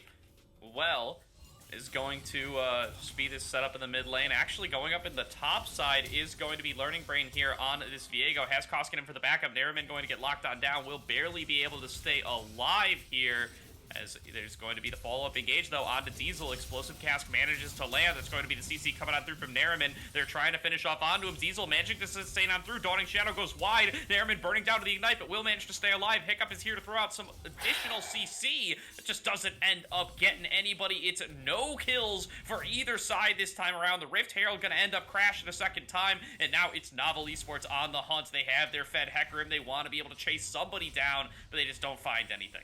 Yo, that was so crazy. There were so many near deaths right there from both sides, and flashes everywhere. Ignites are going down, and nothing really happened. No kills went over, but that Rift Hero getting that second charge over on that tier 2 was so big. So now, what, the tier 2 sitting at, we'll call it, I don't know, 13, 14, 15%, somewhere around there. So if you breathe on that tier 2, it's just going to fall over. And Aatrox is not having a very good time right now. This Gore Drinker, it's trying to do some work, but they're just really trying to make Aatrox Diesel live miserable. So I feel kind of bad for him, the fact that they are like pushing top so hard. He's like, can I play League of Legends, please, guys? But at the same time, it's like, bruh, like, we're trying to win this game. So Grandview JV are absolutely in really nice position. They are down slightly in terms of gold, but the way that they're setting the pace is really impressive. Yeah, absolutely. Here, set up around the mid lane, pretty strong here for the side of Novel Esports. They've got 3 members, soon to be 4. Looks like a couple of members of Grandview are coming in to reply. They want to be able to take out this last of the outer turrets. Koskinen coming in on the flank. Younglin taking a little bit more damage than he may have bargained for there. And Diesel is just so far behind now. He's been killed 4 times. He's still keeping up in CS just fine, but it's not stopping him on the aggression. He's got the Gore Drinker. It feels like that's all he needs. Keeps swinging that blade around, keeps getting some good trades, and is managing to sustain on up. Wants to group with his team now for this 3rd Dragon of the game. Would be the 2nd for them. Their first Infernal Drake. But Learning Brain, this time he's at full HP, and he's going to be here in time. Yeah, this is the Drake that everybody likes, and we're going to definitely get a fight here. Yeah, Koskinen Moving back around, gonna get sucked on in there though by the damage from the Aatrox, but that's gonna be Onslaught of Shadows forced to use defensively. Oh, From the side of HMO2, that's a big 4-man Magnet Storm though. Learning Brain gets his first reset right away. Nariman trying to dive back on through, trying to carry out the fight, but not gonna be able to do so. Fritz has so much damage on the Akali, gonna turn it into a double kill, gonna Learning Brain get one as well. Younglin is the last one standing. Will he even be able to survive here? Doesn't look like it, as he's forced to run away from the turret. Dawning Shadow comes on through. Ace for Koskinen, and off of a huge engage from Synotic, Grandview JV, they dominate the fight. Yo, Synotic, that's what I'm talking about on my bay. The rail right there on that engage, so big, and they were not ready for it on the side of Novel. Like, that Magnet Sword came in, kept everybody locked down, and you saw immediately, Grandview JV was like, oh my god, that was huge, and they just start piling on top of it, and they're like, we win this, guys, we win this. That was so huge. And when I'm looking at these sort of types of plays right here, this is absolutely where supports, I want to say they earned their keep right here. Synotic had a bit of a rough game on the rail in game 1, but game 2, holy monkey, that was huge. And right now, that's going to be my vote for MVP if they end up winning this game anyway. Yeah, that's how you get yourself to a game 3 right there, Synotic. A huge Magnet Storm shows why they've been prioritizing this rail so highly. And they dominate the fight off of the back of it. Just doesn't even really give Novel Esports a chance to respond. And the Hecarim wasn't really even able to get involved in the fight. He's the strongest member on the side of Novel Esports. He's the one who's gotten every single kill out of this Akali, but he gets forced to use the Onslaught of Shadows backwards before the fight even really starts in earnest. Everything just goes wrong there for Novel Esports, and Grandview JV now find themselves comfortably in the lead. Yeah, absolutely. They have established a lead right here, and now they are in the driver's seat. And now Platypus already got those 2 item spikes, right? You got the Rage Blade, and you have the Kraken Slayer. Super big. We saw how he chunked down Youngling earlier with just an auto attack and then that passive, pulling out that soul. So I really like what they're doing right here. They are up, we'll call it almost about 2K almost. Not quite. It's about 1.45, but I'm rounding up. I have a public school education, so don't judge me. And look at this. Synotic is trying to set up some vision, and immediately it gets cleared out, and Hiccup is laying down his own. So I really like the way Hiccup is playing on this Karma. Not just utility in terms of the shielding, but the way that he's constantly trying to set up deep vision for, his team is just so big, and it reflects that on the vision score. Absolutely does here. Platypus managing to keep landing these Piercing Darknesses that slow, as well as all the damage in there, just really doing a lot of work here up against Younglin's Ezreal. Another attempt to crash down over the wall. Going to force that flash out of Hiccup. Platypus getting engaged on, though. Onslaught of Shadows comes on across. Shut down for the side of HMO2. Nariman now comes through on the teleport. Manages to get the snare. Throws down the Magnet Storm to lock down onto Synotic. They're going to be able to pick up this kill as well. Will they be able to get any more? Looks like so far the answer is no. Crash down. Not going to be able to make it over the wall. And this could be barren for the side of Novel Esports. They found their opportunity. They snapped the trap shut. And they are now 5 versus 3 on the map. Yo, it was looking so good for Grandview JV, and immediately, like, the way that those double TPs came down for Novel, okay, we're not done. No, they're just going to try to force the fight onto Learning Brain. They don't want to try to 50-50 this Baron. They get the lockdown out of the Viego. They force the Heartbreaker in the other direction. It's going to be Fritz finishing off the kill onto the support of the back line, but what else can he do? He's got the reset on the perfect execution, wants to try to turn this into as many kills as possible, dives into the back line and gets onto Younglin, but what about the backside of the fight? He's got a triple kill already, but can he complete the 1 versus 5? Absolutely not, as he gets shut on down finally by Diesel's damage. Ends up being a 3 for 3 though on the backside of that fight, and the Baron is stopped. Grandview JV will take that from the position they were in. And I don't think it's over. Look at this. Oh, gosh. Oh, no. Running back on in. Gonna get snared on up. Gonna get crashed down on. And the bot lane, having been the ones picked initially, they turn it back around and they pick HMO2. Poor Fly right there. He was just trying to push the wave, and they just immediately engaged right there. But Fritz on this Akali, that was the star of the show right there. The plays the Fritz just made right there just blew my mind. I'm sitting here like, oh my gosh, is this really happening? TPs are coming down. Maybe Grandview JV wants to start up this Baron and force something out. Yeah, definitely here. 5-2 and 5. Oh, HMO2 so strong here, but currently dead and not going to be able to contest for the Baron. The lockdown onto Diesel is coming out through Youngland, trying to do the poke damage, but just can't work through this tanky Koskinen. He's got a Fimble Winter, he's got that Turbo Chem tank, and he just does not care about Ezreal's damage. Learning Brain takes a whole bunch though. Nariman gonna get knocked back to the side, trying to dive back on in. He's gonna be able to get out of the Viego, but it is gonna cost him his life. Youngland trying to throw on down the damage from the bushes, but just cannot get on in there. It's a 2-for-1 so far. HMO2 has arrived though and is able to get involved with the fight, trying to lock down onto Koskinen. Sonatic is diving into the back line, trying to get onto Youngland, but can't find his way on in. Hiccup and Youngland now forced to sit back under this turret. Horse running away here on the side of HMO2, and just nobody can end up going on down. Yo, these boys came to fight. Game 1 was just a warm-up. Game 2, this is the bunny right here. These dudes are not giving up without a fight. Both squads are absolutely throwing everything at each other. Fights are going down around Baron. We got flashes over the Baron pit to try to get it engaged. Like, that was so money. And on this side of Grandview JV, like, they are absolutely in the driver's seat. But here's the thing, Novel is like, bro, by the way, you guys might be driving, but not for long. Like, we are absolutely trying to run you off the road. Like, this Novel squad is so good. And I feel like now, though, on the side of Grandview JV, like, it's all about Fritz. Like, everybody else just seems to be, I don't want to say supporting Fritz, but it seems like they're essentially just kind of accelerating Fritz. They're empowering Fritz to go forward, giving him that confidence to absolutely go through it, you know, R1, R2, overwalls, igniting people. Like, it's so nasty. So if I'm the side of Novel right here, I'm like, guys, we just got to shut down Fritz right here, and hopefully, you know, we can kill everybody else afterwards. But I mean, Platypus is a pretty big deal too. So it's like, you know, you have to make sure that you're marking these key carries, and yeah, we're probably gonna get a fight right here.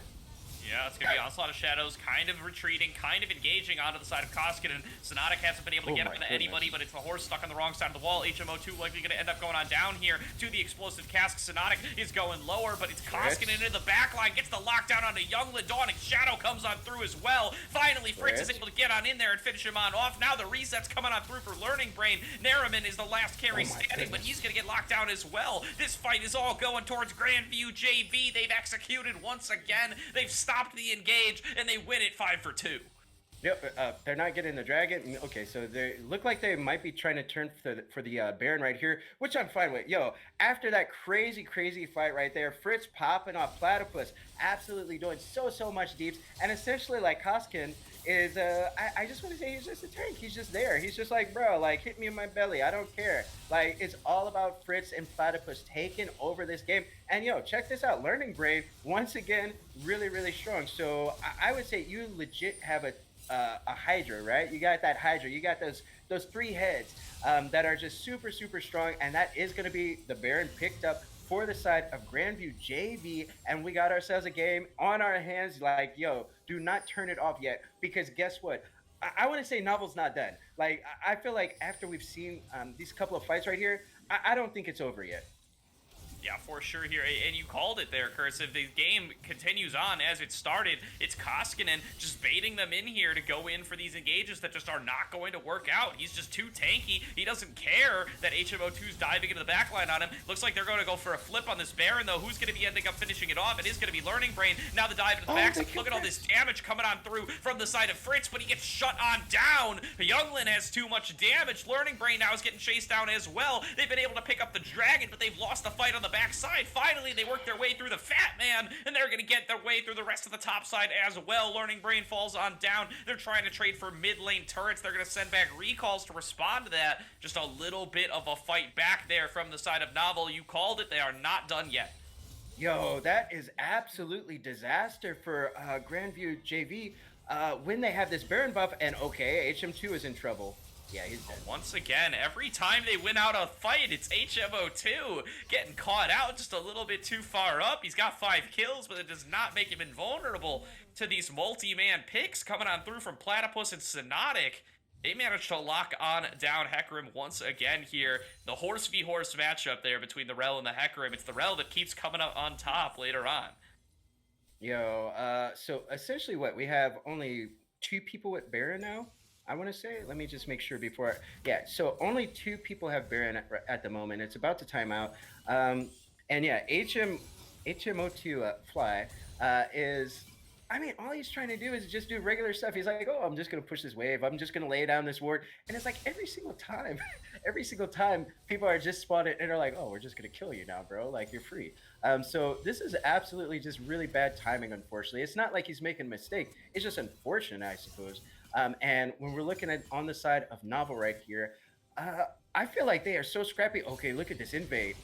Yeah, Sonata going in for the engage once again. Onslaught of Shadows has to be used defensively once again. And Diesel going so low here, narrowly avoids the snare coming on through. Will be able to back away, but this is going to cost them their bottom inhibitor. The Baron doing a whole bunch of work here for this push.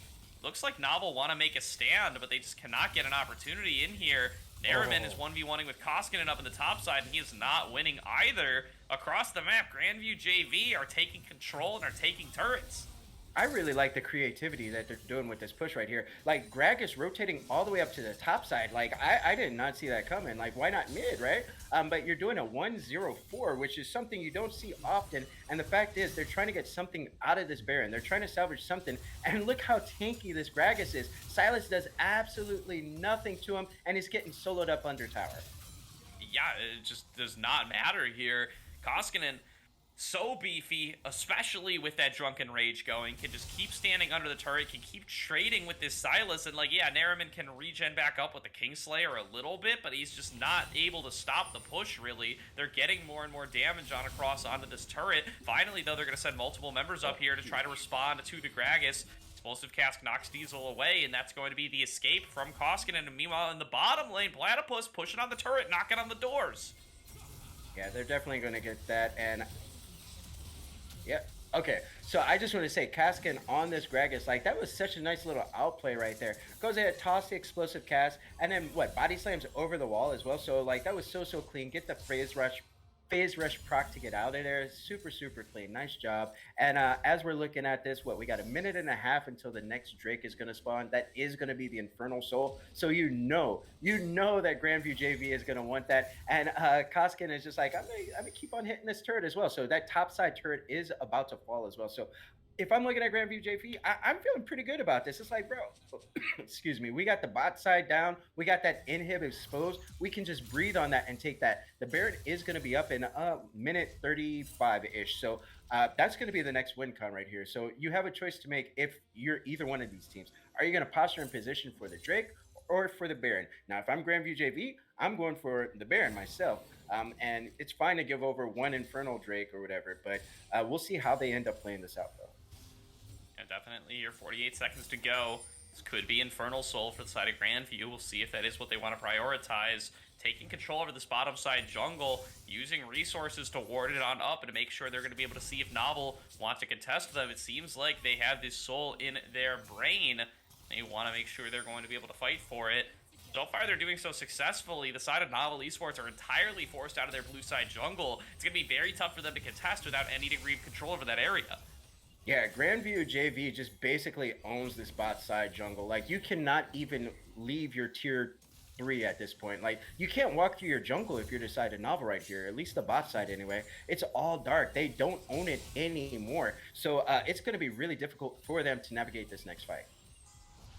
Definitely here, as Nariman maybe getting a little engaged on here, just going to steal away the perfect execution. Importantly, that means they're not going to have access to anything like the Magnet Storm for this upcoming fight. The Dragon's already been started up. Will HMO2 be able to get here in time? It looks like no. That's going to be the Infernal Soul going over to the side of Grandview JV, and now they're going to take the fight. Nariman dives into the backslide, but just gets one shot by Fritz. Diesel's here as well, but he's going to meet the same fate. Hiccup is getting kited back onto on the backside. It doesn't look like the side of Novel Esports can get anything going this entire fight. They may finally take out Koskinen, but he is not the target that you want to be able to finish off in these fights. It's a 3-for-1 for the side of Grandview JV as they're now knocking on the base doors and trying to finish this game off. Yo, Grandview JV just took that free and clear, essentially. Like, so because the side of Novel didn't own their jungle at all, you saw that they were really apprehensive about going in there, trying to face check the brush. So they were just sitting there in lane, hoping that maybe Grandview JV, came to them, and they're just like, no, we're gonna go ahead and take this Infernal Soul. We're gonna get buffed up, and then it was already too little, too late. Like, as soon as that Infernal Soul got caught, as soon as that Infernal Soul got, like, if you're Novel, just walk away. Like, there's no point in even fighting at that point because essentially you're gonna lose. Definitely here, and now with 2 inhibs down, it's going to be even harder to fight over this upcoming Baron. Finally, Platypus just utilizing his range in that last fight, really able to execute well, kite on back. And once again, it's Koskinen just soaking up all the damage, all the priority from these carries. Younglin dumped a whole bunch into him, was able to finish him off eventually, but it just doesn't end up producing results in the fight. Meanwhile, it's Fritz in the backside, finishing off Nariman, finishing off Diesel, not caring, lawn mowing his way through the whole rest of the Novel Esports team. And Grandview JV now are just one more good fight away from closing this game out and taking us to game 3. Yeah. Novel's trying to slow down, gain some vision control. Platypus sitting over here on the Senna with 122 stacks right now of Absolution. So Senna's pretty strong at the moment. And you just see this posturing that Novel's trying to do. They're like, hey guys, you know, we do control this Baron pit. If you do go for the Baron, we are going to spot it out. The items coming in. Gragas finishing up Morella Namicon, got the Demonic Embrace already and the Kim Tank. The LDR was complete by Platypus as well. Platypus is so huge. Also has a GA just now complete. And when we're looking at this Ezreal right here, you got Crown of the Shadow Queen complete, plus an Essence Reaver as well. So Ezreal's really, really big at the moment. And when we're looking at this, it's just about, hey, who's going to pick the best fight? If you're deciding Novel right here, you have to be really apprehensive once again about walking through your topside jungle this time. Even though they did control that vision earlier, you saw how Grandview JV went through. They went through, held hands as a team, and they just cleared out that vision, and they said, hey guys, are you going to face check this? You're not going to face check it? You're not going to come to us? We start up Baron.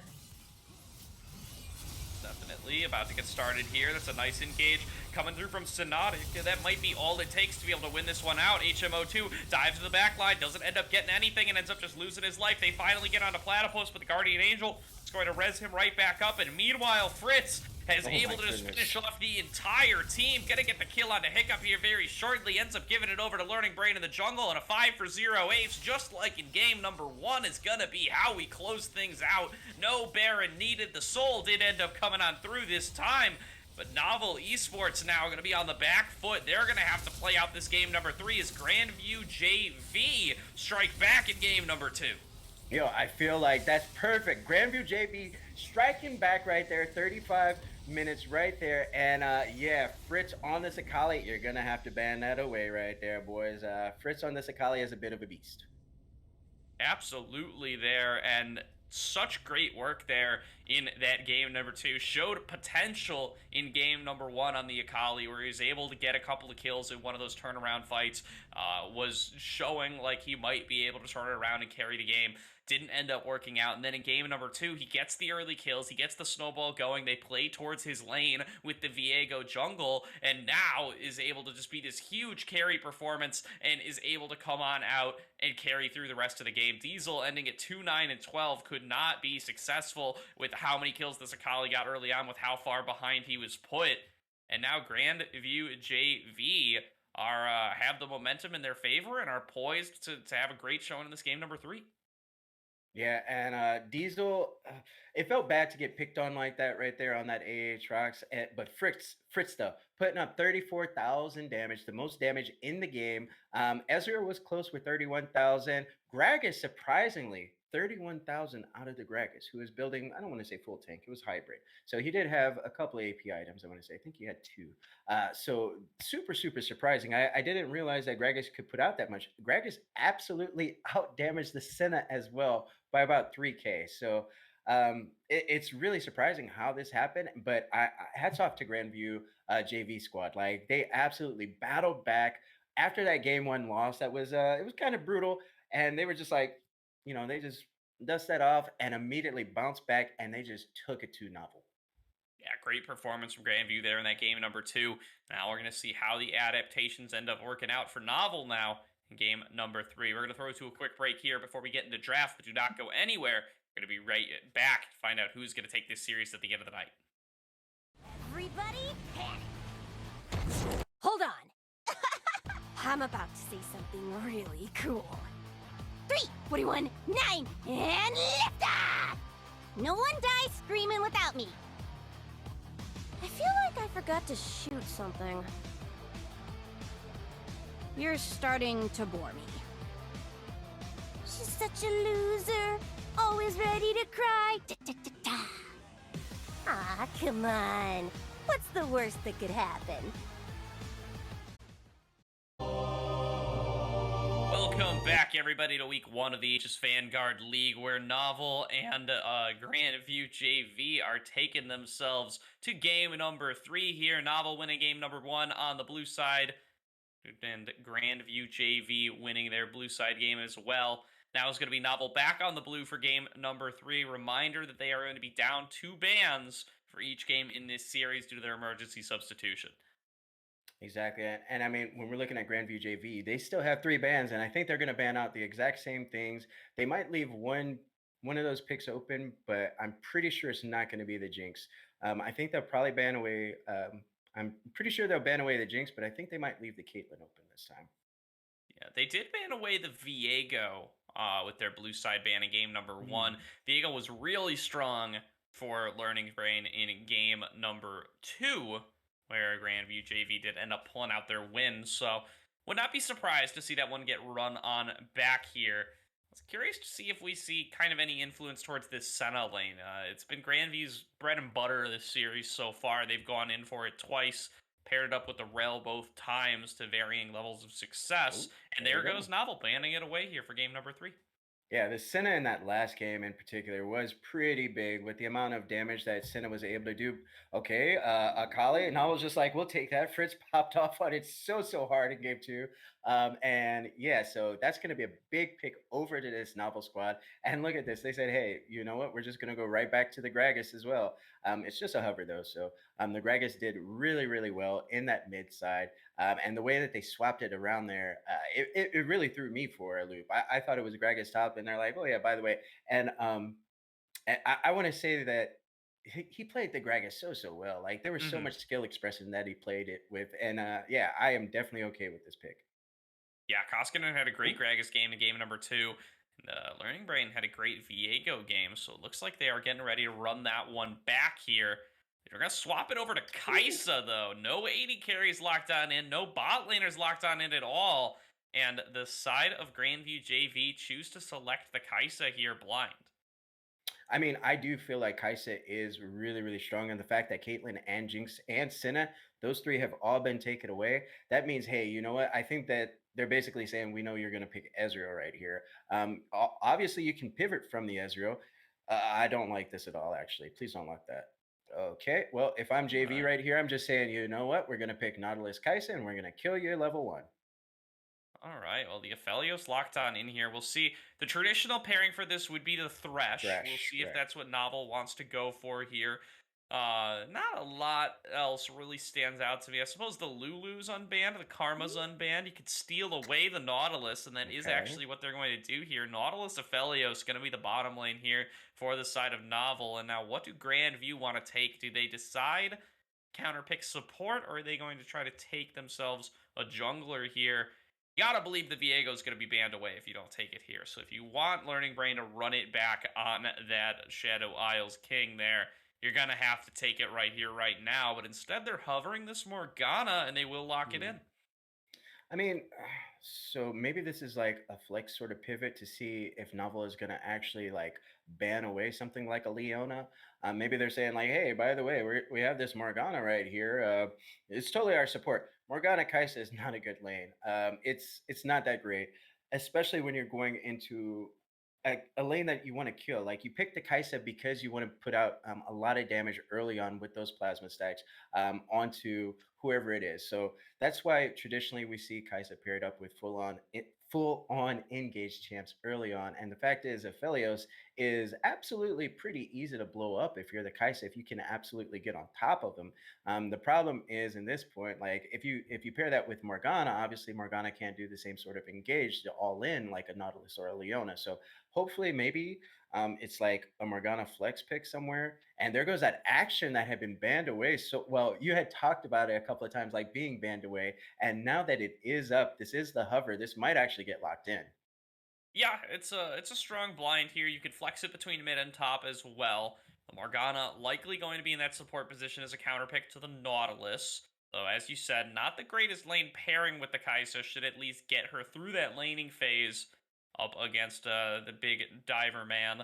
sitting there in the support role. Now, knowing you're up against the Akshan, what can you go for the side of Novel? You know, there's a lot of tanks that can do just fine into him if he does end up going Mhm. top. Trundle being hovered here is going to be locked on in. That is going to be for the jungle, presumably. The Akali still a flex between mid and top. Could play the Akali into the Aksha, but that's going to be a rough first couple of levels for the Akali for certain. Maybe it's Gragas support. Ooh, Maybe they want to flex the Gragas around. I'm sorry. I'm like just looking at this comp, like because it is so weird. Like in my opinion, anyway. Like it's not that it's bad. It's just so weird. Like the pairings that are going on right here. And I do like Trundle and Camille. Like this is really difficult for the side of Grandview JV to deal with. The fact that Camille can just jump on top of you, Hextech ultimatum, lock you in place, and then follow up with the Trundle. Like that's all after the lane phase though. So in lane, we still got to see where everything is going on the side of Grandview JV. I do like what Novel has done though. Like they just said, you know what, we're not going to worry about what you're doing. We're just going to pick what we like, and you have to Kindred. respond to us. And that's a Kindred hover and lock. So this is a very weird comp coming up from the side of Grandview JV. Doesn't mean that it's bad. It's just something that's I would say non-traditional. Yeah, it's so skirmishy. They really want to get into these river fights. They really want to be fighting around the dragons, especially come that the third, that fourth dragon, those bottom lane river fights. This is what this comp feels like it's really built from the ground up for. There's so many interesting angles they can go at. They got triple 80 carries here, so a whole boatload of damage, an ability to push really fast and do these objectives really fast. The Gragas is there to run disruption. The Morgana going to be doing a lot of the same there. Definitely a very interesting comp coming through from Grandview JV. Novels is a little bit more straightforward. You know, they've got two really strong split pushers in the Akali and the Camille to go for this 1-3-1. The Nautilus and the Trundle going to be really helping out that Aphelios to make sure that he's safe in that middle lane when they do go for that sort of setup here. And they have such strong disengage here as well with that Trundle pillar, with how much mobility Camille and Akali have access to. And, they're not really shirking in the skirmishing department either. So much 1v1 potential here in the form of the Akali, in the form of the Camille, in the form of even the Trundle with that new lethal tempo build that he ends up going for, can really just end up stacking on up and dominating those team fights all on his own. It really going to be an interesting game here to watch, especially, after the first 15 minutes. If these teams end up being pretty even, I suspect we're going to see some really bloody engagements. The more I look at this, the more I'm thinking that this is targeted strictly at Fritz on this Akali, where they're saying, hey, you know what? We need something so that Fritz can't take over the way that Fritz did in game two.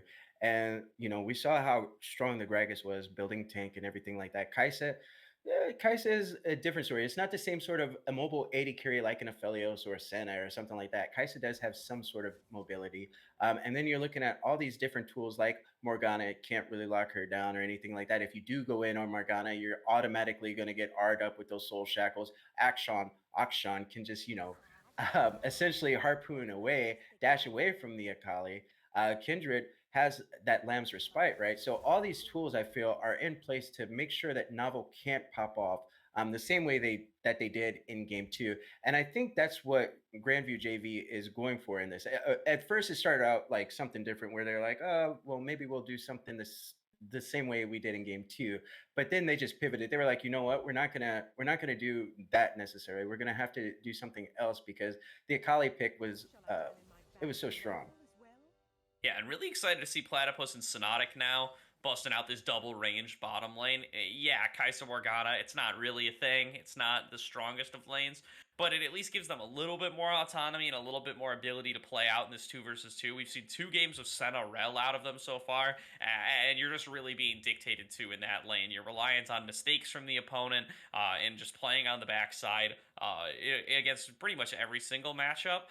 Here, the Kaisa Morgana, they can do a little bit for themselves. They can maybe make something happen up against the Aphelios Nautilus. A well-timed Black Shield can really do a lot to shut down the Nautilus's capacity to really do anything in this lane. It's a strong counter pick, 1-to-1, even if it's not really the strongest of lane pairings.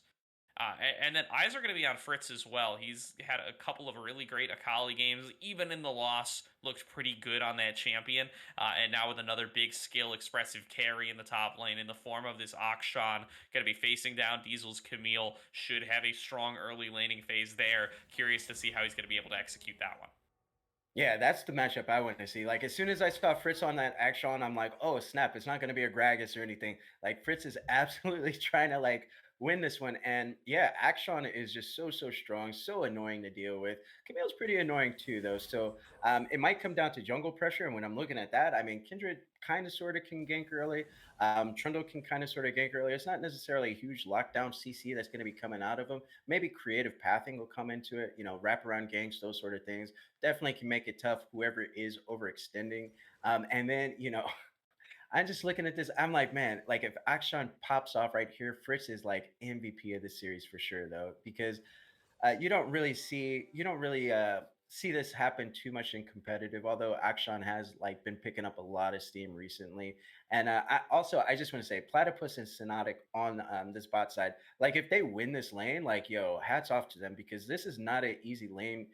You got to have really good coordination with Kaiser Morg because you have to essentially prepare yourself as Kaiser, like, yo, if this binding hits, we got to go in, or you have to be really careful about when you pick and choose the spots to actually engage.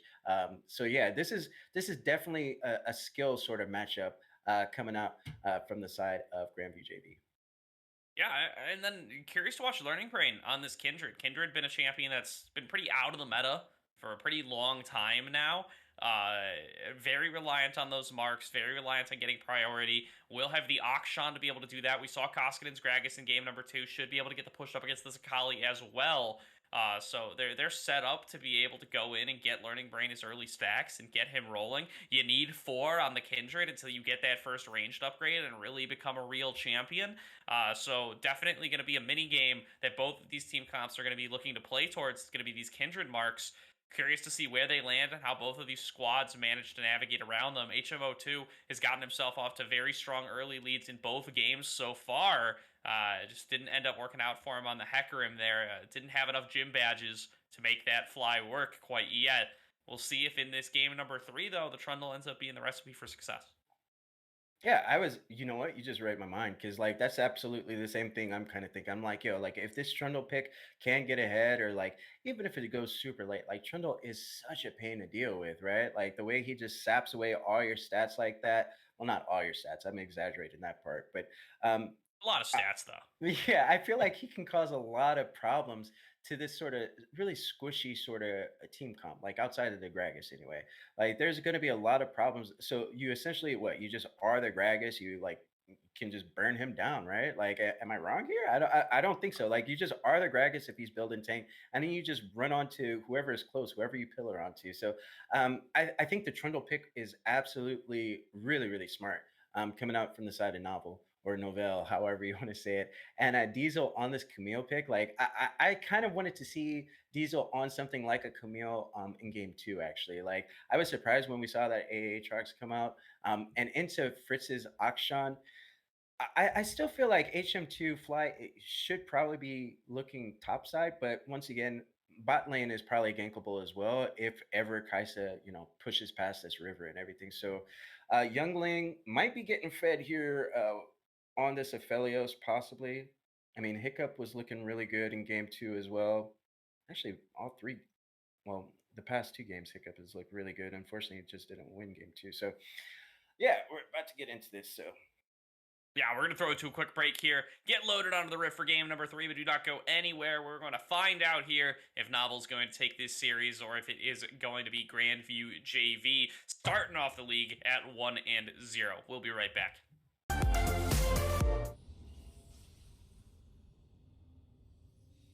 Welcome back, everybody, to tonight's broadcast of the Aegis Vanguard League. We've got Novel Esports taking on Grandview JV here in game number 3. Gonna be this time grouping up as 5 on the side of Novel Esports. They want to get themselves this lead early on. Maybe gonna go for a little bit of a delayed engage here onto Learning Brain. They know how weak this Kindred is gonna be at level 1. They've got the Nautilus for themselves. Not quite spotting the Kindred there, I don't think, but they might smell that something's up. They're just gonna back on away after getting the ward down on the red buff. Koshkin and Snotic right there absolutely just go ahead and say, you know what, we're gonna do the same thing in reverse. So as a as the squad actually rotates over to the red, they might get caught out here. Oh, never mind. They just backed away. They said we'll just handshake this. All right. Womp womp womp. Yeah, nothing quite happening out here. Said Younglin and Hippocup gonna go towards this bottom lane.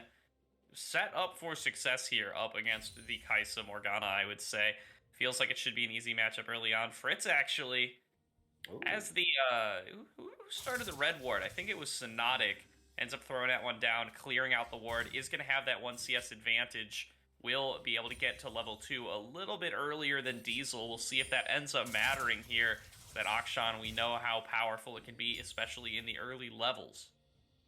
Yeah, absolutely. Like Akshan is such a beast. Fritz popped off so hard, and if I'm learning brain right here, I'm like, yo, if I just get Fritz ahead, maybe he just wins right there for us. So um, I feel like this is definitely going to be a win con. And oh, look at the deeps right there by this Akshan. Camille Diesel once again kind of getting bullied again. So and I mean he opted into this matchup, right? Oh my goodness. Yeah, and not working out so far, but I mean, Oh, level he's 2 dead. really. There's Fritz getting the level 2 just a little bit earlier. Is going to be able to go on here onto Diesel. Diesel barely going to stay alive. No flash on this Camille. Got to keep that in mind. And probably just going to have to seed this for a little bit. Fritz is pushing in. Diesel will be able to get this CS eventually, but is just going to have to sacrifice a couple of minions here or risk losing his life. Yeah, I like that Fritz just didn't hesitate at all. He just went for it. As soon as he got that level 2, goes ahead, swings around, goes for that kill right there. Doesn't get it, but still picking up a nice lead right here. Up 6 CS, 7 CS already almost at almost 3 minutes. So I like this a lot. Okay. It's going to be a little bit of early aggression there, but it's going to get nullified by the Black Shield. That's why the Morgana in particular is super valuable up against the Nautilus. He still forces himself out of position even when the hook gets nullified, so gets a good opportunity there to get some trading into Hiccup. He's going to have to back on away there for a little while. They are calling in HMO2, see if they can make something happen. At the very least, he is going to find the first mark there for Learning Brain, who's going to have to wait a little bit longer to be able to get their first mark on the Kindred. Setting up for a dive in the top lane, though. Who tanks this, though? This is going to be very tough to do with the Akshan Kindred duo when Diesel isn't that low yet. Yeah, Learning Brain absolutely notices that HM2 is on the bot side. Like, he knows that mark isn't going to happen. Oh, okay. Notic, once again, reading Hiccup's attempts at the hooks, gets the Black Shield out, had him spotted on that ward in the bush, and is going to get a bunch of damage there. On to Hiccup. She's going to have to back on away. Can't go for that one again or is going to end up losing her life. Now the setup here. Learning Brain coming on in from the top side. Looking mid lane, looking top lane. Not finding anything in either place. And not even grabbing the Scuttle Crab quite yet. Yeah, trying to get double scuttled here, right here. This might be a point of contention right here because mid is pushed in, right? It looks like Nariman on this Akali does have prior, but it looks like they're just going to go ahead and concede it. So Learning Braid is going to go ahead and pick up this mark on that top side scuttle. Okay, nice little interrupt by the Camille. Yeah, that's super smart there by Learning Brain. I didn't even really realize you could do that, but it deliberately waits on the top scuttle there, knowing that he has control over the top side, so that the mark transfers over there and he's able to pick it up for himself, kind of forcing himself to get a mark off of the first scuttle spawn. Has to wait a little bit longer than he would have liked to, but guarantees it for himself effectively, even though it ended up spawning on the bottom side. Yeah, it was really nice, really creative. Gonna go ahead, back by, get a longsword, boots, and dagger. So nice little buy at 5 minutes. And also, I just want to highlight, because he noticed that Fly was on the bot side, Learning Brain just dropped a ward over there on that blue. And you see right there, okay, Gragas. Okay, no Black Shield available this time. There is going to be the dash in from Nariman, and first blood goes to the Akali in the mid lane. Koskinen, not tanky quite yet on the Gragas, is going to end up going down. Yo, that hitbox, right? Hello? That was crazy. Like, I don't know how many pixels that had, but it felt like that was like just barely out of reach. But he's a nice fat man in cursive. He's got a lot of stuff to grab onto. Huge hitbox. Yeah. But yeah, Hiccup with the roam, so good. And yeah, that was a nice way to accelerate Nariman on this Akali, picking up this lead right here. And we're all, 6 minutes, and okay, Trundle. Yeah, going in for an engage here onto Fritz is going to force the flash out of him. Want to see if we get the 360 heroic swing here from Fritz at any point if he snags on to that Trundle pillar at any point. Koskinen, though, back in the mid lane, didn't even expend the teleport to get back in. Still even in CS, still looking good in his trades up against Nariman. Nariman going in for that recall here is going to be able to pick up something with that first blood gold. We'll see what it ends up being. Yeah, already got the Dark Seal 2 stacks on it. Nariman, I'm sorry, Koskin goes ahead and gets that Bammy Cinder. Okay, Fritz is in trouble. Yeah, Learning Brain is here, but may just be a little bit too late. Hextech Ultimatum comes on through. Fritz is going to be the first one to fall on down. Now diving back in onto the side of Learning Brain. Look at all these stacks from the lethal tempo. Finally, he's going to be able to finish one on off, but now HMO2 is chasing on across, keeping his eyes on Learning Brain with it. That's and even through the flash, the chop, going to be able to take him on out. Now 2v2 in the bottom lane, although Hiccup gets locked on down. She gets taken out by Platypus, gets the isolated Q, the Acathian Rain. Finishes off a kill there onto Hiccup, and Platypus and Sonotic win out in the 2 versus 2, and that's nice. a big explosive cast to knock Youngland back into the team. He's going to end up going on down here as well. Koskinen gets that kill, ties it all on up, and Nariman is back in off the teleport, has the Sorcerer's Shoes. It's going to be able to finish off the kill on a Sonotic, now trying to finish off on a Platypus as well. Flashes in, gets the double kill. Will they be able to complete the triple? It looks like yes, they're getting the resets, they're getting the Qs, they're getting the spinning blades, and that's going to be a triple kill for Nariman in the bottom lane. Nariman on that TP, cleans up, gets paid so well. There's nothing you can do, basically. So Sonotic hit a nice little binding right there to isolate Hiccup so that Platypus could clean it up. But immediately, Nariman's like, no, you're not going to get this lead. We are winning this fight. We are winning this game. Comes through. It's so big right there. Now got 8 stacks on that Dark Seal, Sorcerer Boots complete, and 400 gold bounty. The Dragon is still available. I do actually like that nobody's taking it. Like, I feel like First Dragon is like way too hyped up. Like, I feel like it's fool's gold. Like, go for the Herald in my opinion. But eventually somebody is going to take one of these major objectives. And as these waves... Okay, Ooh, Flash Hook comes on through. The Black Shield's just a little bit too late. The ultimate comes on through. Will Hiccup be able to finish this kill on a Platypus? Not quite yet. So many chakrams available for Youngland, but just can't quite get the last auto attack. And Platypus going to be forced to recall, but will save themselves for now. Yo, we got some fireworks going on, right? Like, this is crazy. Like, the way that some of these fights are happening and turning around, like, you cannot script this better. You cannot, you can't even imagine really like how some of these are going, the way that they're just constantly being changed up, switched around like that. And look at this action, hunting for another kill. Yeah, Learning Brain is up here, still does have that Trundle marked. Oh, goodness, that's just a solo kill for Nariman. That's going to be 10 stacks on the Dark Seal cursive. That's going to be a whole nother Blasting Wands worth of AP sitting in that 300 gold item. It's looking really rough to be on the side of Grandview JV right now, facing down this uber-fed Akali.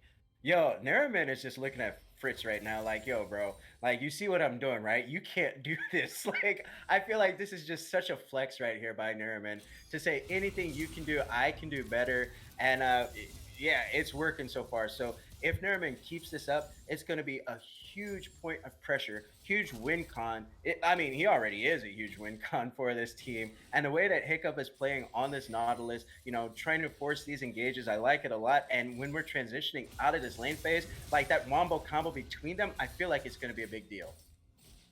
Yeah, absolutely here. Diesel in the 1v1 up against Fritz is holding his own just fine there in that melee versus ranged matchup. He just has a little bit of a CS lead after all the jungle intervention from both sides. And Learning Brain has not been able to get into the opposing jungle, has not been able to get too many resets, or any resets at all, has kept HMO2 marked pretty much the entire game. But in the bottom, you know, 2 versus 2, Youngland ends up going down once again. Hiccup going to try to just make something happen, but there's the Killer Instinct coming on through. Sonotic steps up a little bit too far, is about to get hit by the turret shot, but manages to avoid it with the stasis. Platypus goes low as well, and Sonotic and Platypus pull out the 2-on-2.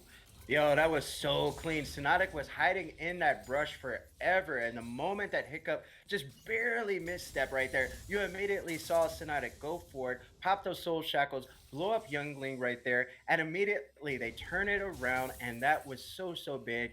And it was just a creative play by Sonotic. So hats off to Sonotic on that play, getting that one done.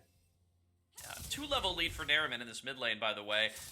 Look for him to go aggressive up against this Gragas. Looks like just doesn't want to, though. Knows that the Drunken Rage is going to give him so many tankiness stats. Knows that the Happy Hour is going to keep him topped on off in HP. That it's better to just run through those waves. Gotta believe that the mythic item is available there. Yep, that's going to be that Rocket Belt finished off. And Akali is so strong here. Going to be looking for her to roam around the map upon pushing in that mid lane and having huge influence over this next dragon fight for sure. Exactly. Like, that's exactly what I want to see from this Akali. Just say, you know what, Koshkin, okay, binding, okay, they can't do right.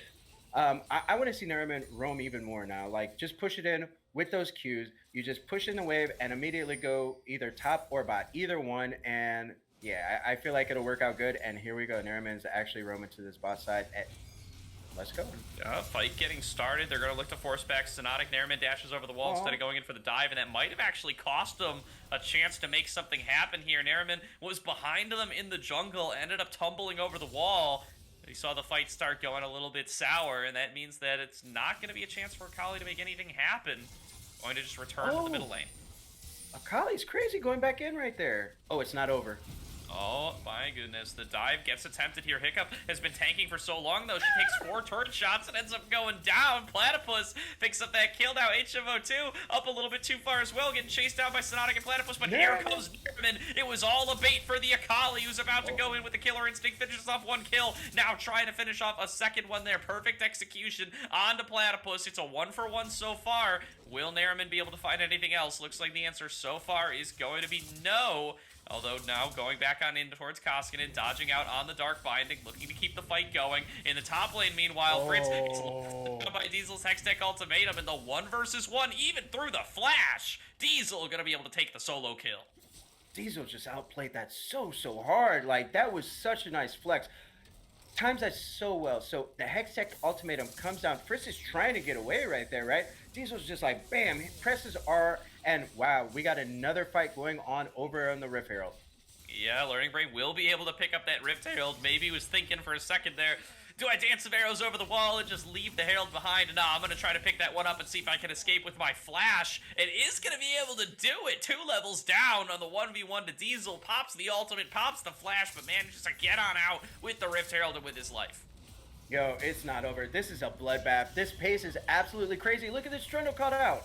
Yeah, that's going to be a big shutdown going over to the side of Platypus, losing some turret plates for it in the bot lane to Youngling and Hiccup, but meanwhile now Fritz sees an opportunity, knows that Diesel has no ult, knows that Diesel has no ignite, knows that Diesel is a little bit low from his time fighting with Learning Brain, and it will just be a little bit of priority in that top side, and I think that's the Rift Herald thrown into the top lane. It is, as it goes in for a big old charge, gets some more gold into Fritz's pockets. Yo, this is crazy, all right? So what? We're at about 16 kills already. It's not even 15 minutes. This pace is absolutely insane. We're at over a kill per minute right now. So I don't think this is sustainable at all in any way. It's all about if this pressure keeps up from both sides where nobody wants to give up anything, where they're constantly finding ways to skirmish and re-engage, it's all going to be about, let's say, it's all going to be about that heart, right? That it factor. And I think this is one of the things that you learn the most about your team and also about the other players that you're playing against. When you're going at a pace like this,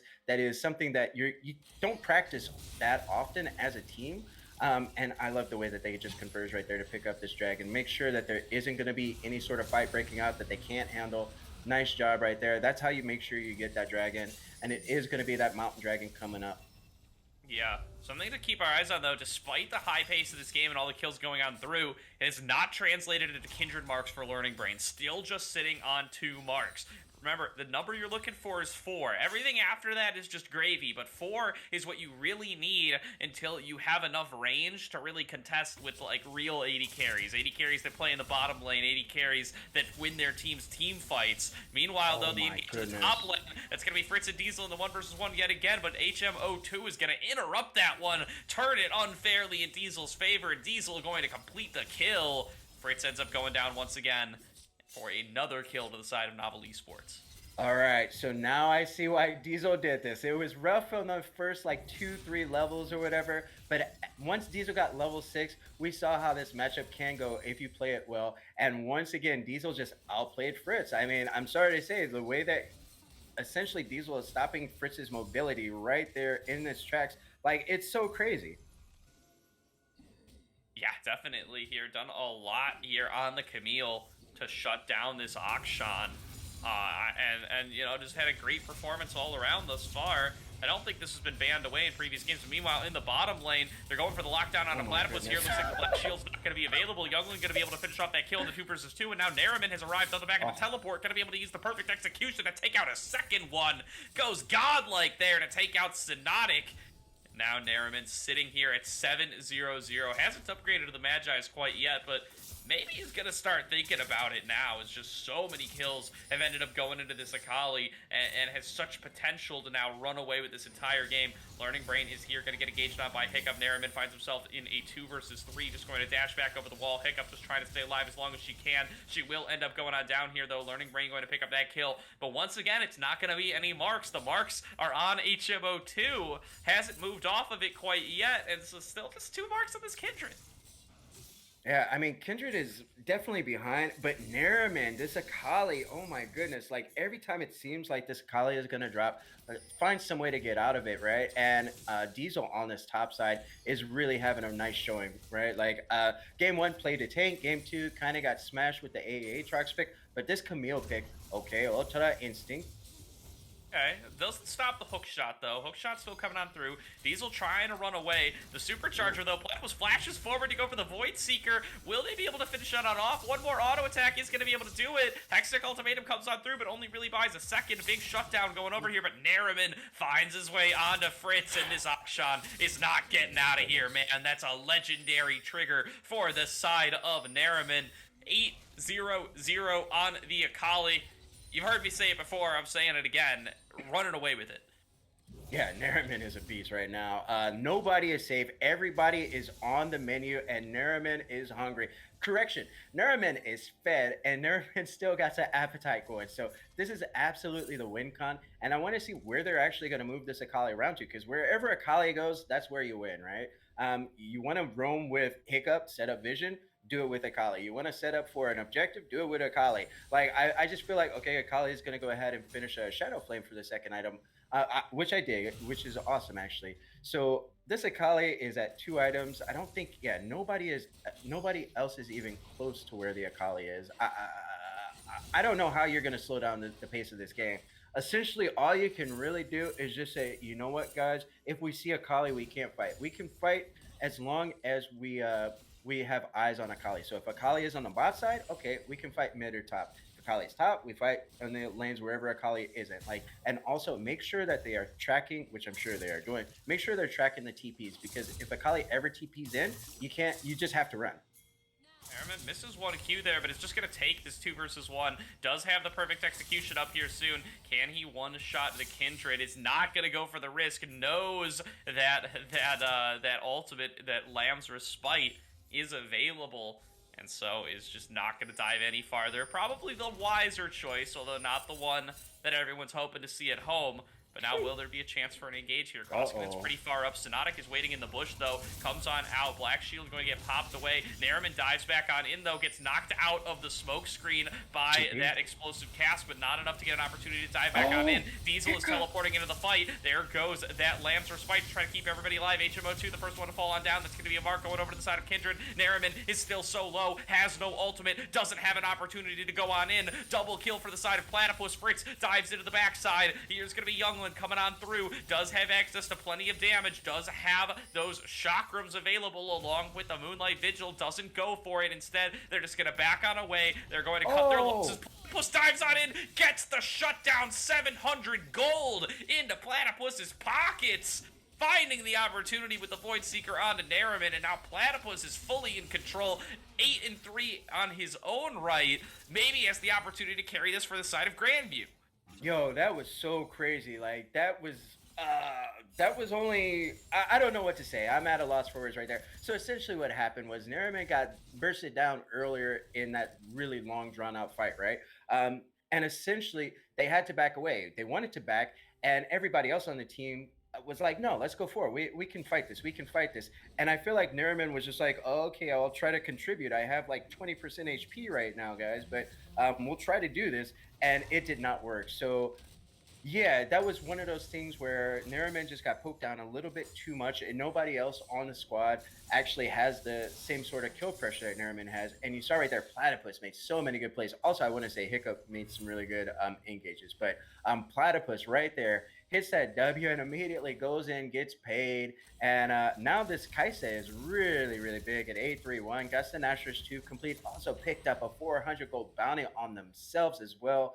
Got the man immune as well. So this Kaisa pick is absolutely working out. And if they keep on fighting like this with these skirmishes and these re-engages, like the Kaisa pick is just so smart. Absolutely here. And another effect of that fight is Learning Brain up to 4 Kindred stacks now. Gets to that threshold. That's going to be changing her from 500 range to 575 range. And that makes so much of a difference when you're facing off against some of these lower range Aphelios guns. That makes so much of a difference when you're kiting out this Trundle, kiting out this Camille, kiting out this Akali. You're against 4 melees. Having the additional range is such a big deal here, and Learning Brain is now online. Yeah, Learning Brain is a beast.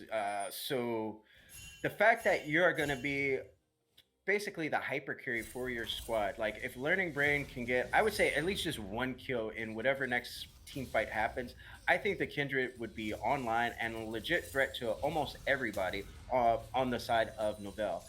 Having said that, look at action right here. Waiting for the Camille to walk up a little bit more, and all the boys are coming over to try to help out Akshan deal with this Camille here. Yeah, the 1-3-1 is getting set on up here. They've got the Camille in the bottom lane. They got the Akali in the top lane. They got 3 in middle. Platypus, though, finds a pick onto Hiccups. He's trying to kite it on out. Uses the locket to get that last bit of shield, and that's going to be all it takes. Nautilus will be able to stay alive here, but it's going to be the support forced to recall. Meanwhile, in the side lanes, see if Nariman sees an opportunity here onto Koskinen. Lands that kick flip, lands that shuriken, but just gets interrupted by the body slam and doesn't feel like they can go any further. Yeah, I mean, Hiccup didn't even have to blow flash there. Like, that was the weird part. I was like, oh man, like, definitely gonna have to flash there. But instead, just burns the locket. It's like, oh, I'm fine. I do like Platypus on this Kaisa pick, showing so much aggressiveness, and I dig it. I dig it a lot. As soon as that biting hit, Platypus was like, oh, we're going forward. You're either gonna flash or you're gonna die right here.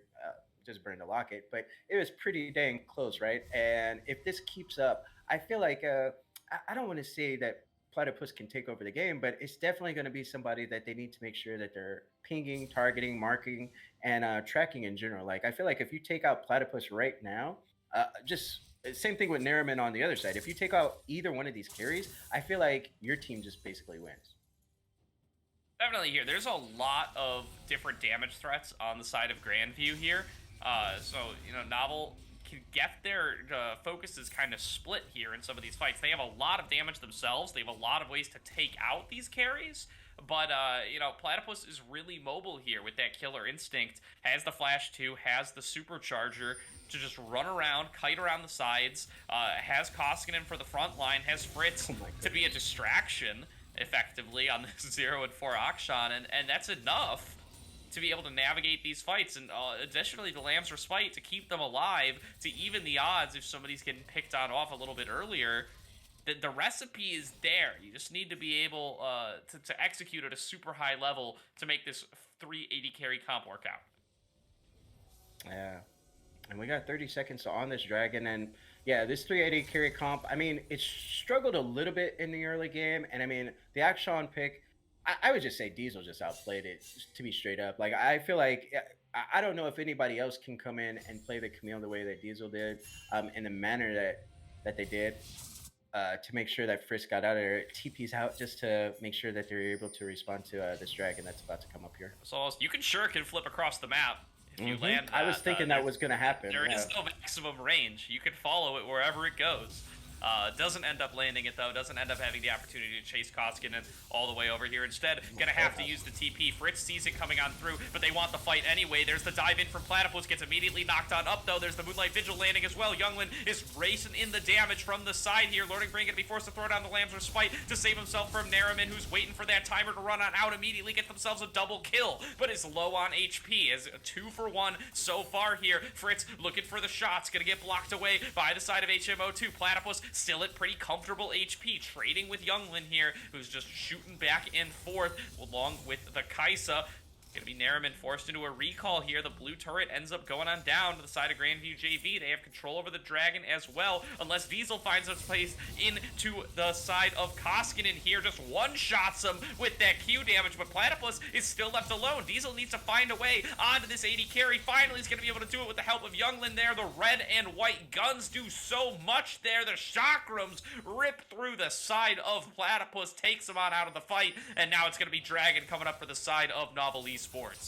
Youngling showing up like a boss right there. He's like, yo, I got the red white, baby. That means we win right there. Cleans it up, kills Platypus, and you see the power of this Kai'Sa right here. Everybody else on the squad, basically, I mean, I don't want to say they all fell over, but they just aren't ahead like this Kai'Sa is. Like, you're 10-4-1 after that fight right there. You pick up 2 more kills, and I'm going to go ahead and have that Crown of the Shattered Queen complete as well. So this Kai'Sa is so big. So that's why you just have to say, you know what? Let's go ahead and make sure that we're tracking the Kai'Sa, killing the Kai'Sa. But I mean, it's easier said than done, right? Like Nariman, I feel like is the only one who could absolutely just contest like straight up 1v1.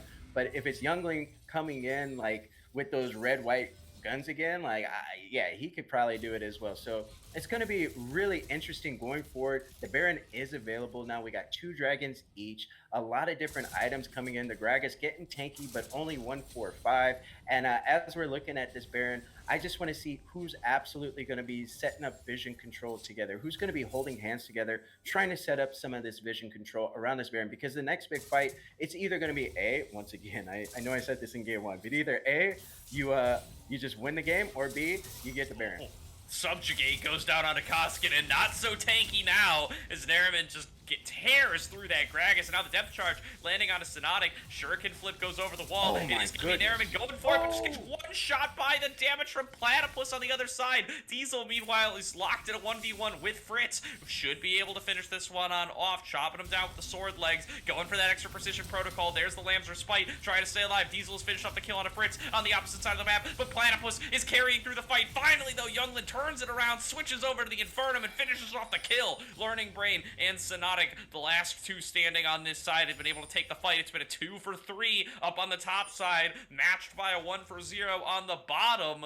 Now they have control over this river. They've pushed out Younglin, who has to be very careful now not to get caught on out. Meanwhile, the split push from the Camille is successful. They are going to be able to move on onto this inner turret. Oh my goodness, that's so crazy.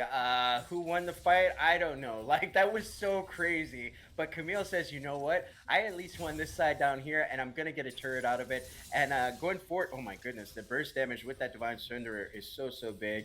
That's actually crazy. And I just want to say, so Death Dance, I'm not sure if it happened yet. It doesn't look like it did. I know that Death Dance was supposed to be getting MR here pretty soon. I don't think it's happened just yet. Be on the lookout for that change, though, if that actually goes through. So if Death Dance does stay the same way and it just gets MR as well, in either, I think it's being talked about for either the next patch or the patch after. Don't quote me on that, but that's what I think I read somewhere. If that absolutely happens, I feel like Death Dance is going to be like meta, like you build it on everybody at that point. But the fact is, at this point, nobody really took any major objectives off that, because all the health bars were so low, so no Baron or anything like that. So essentially all that those fights did was just reset the map. So that means we're going to come back and we're going to get more fights now. Yeah, this is looking like it's going to be our longest game of the night here, Cursive, as they are 2-2 on Dragons. We are ticking over into 30 minutes. There have been 37 kills, and nobody really has that sizable of an advantage. It's 1.5k in favor of Novel Esports. Nariman finds a little path here on to Learning Brain, who's going to dash over the wall, and Platypus once again gets the isolated Acathian Rain, and it doesn't matter where Nariman goes from there on. Those bolts will hit you every single time.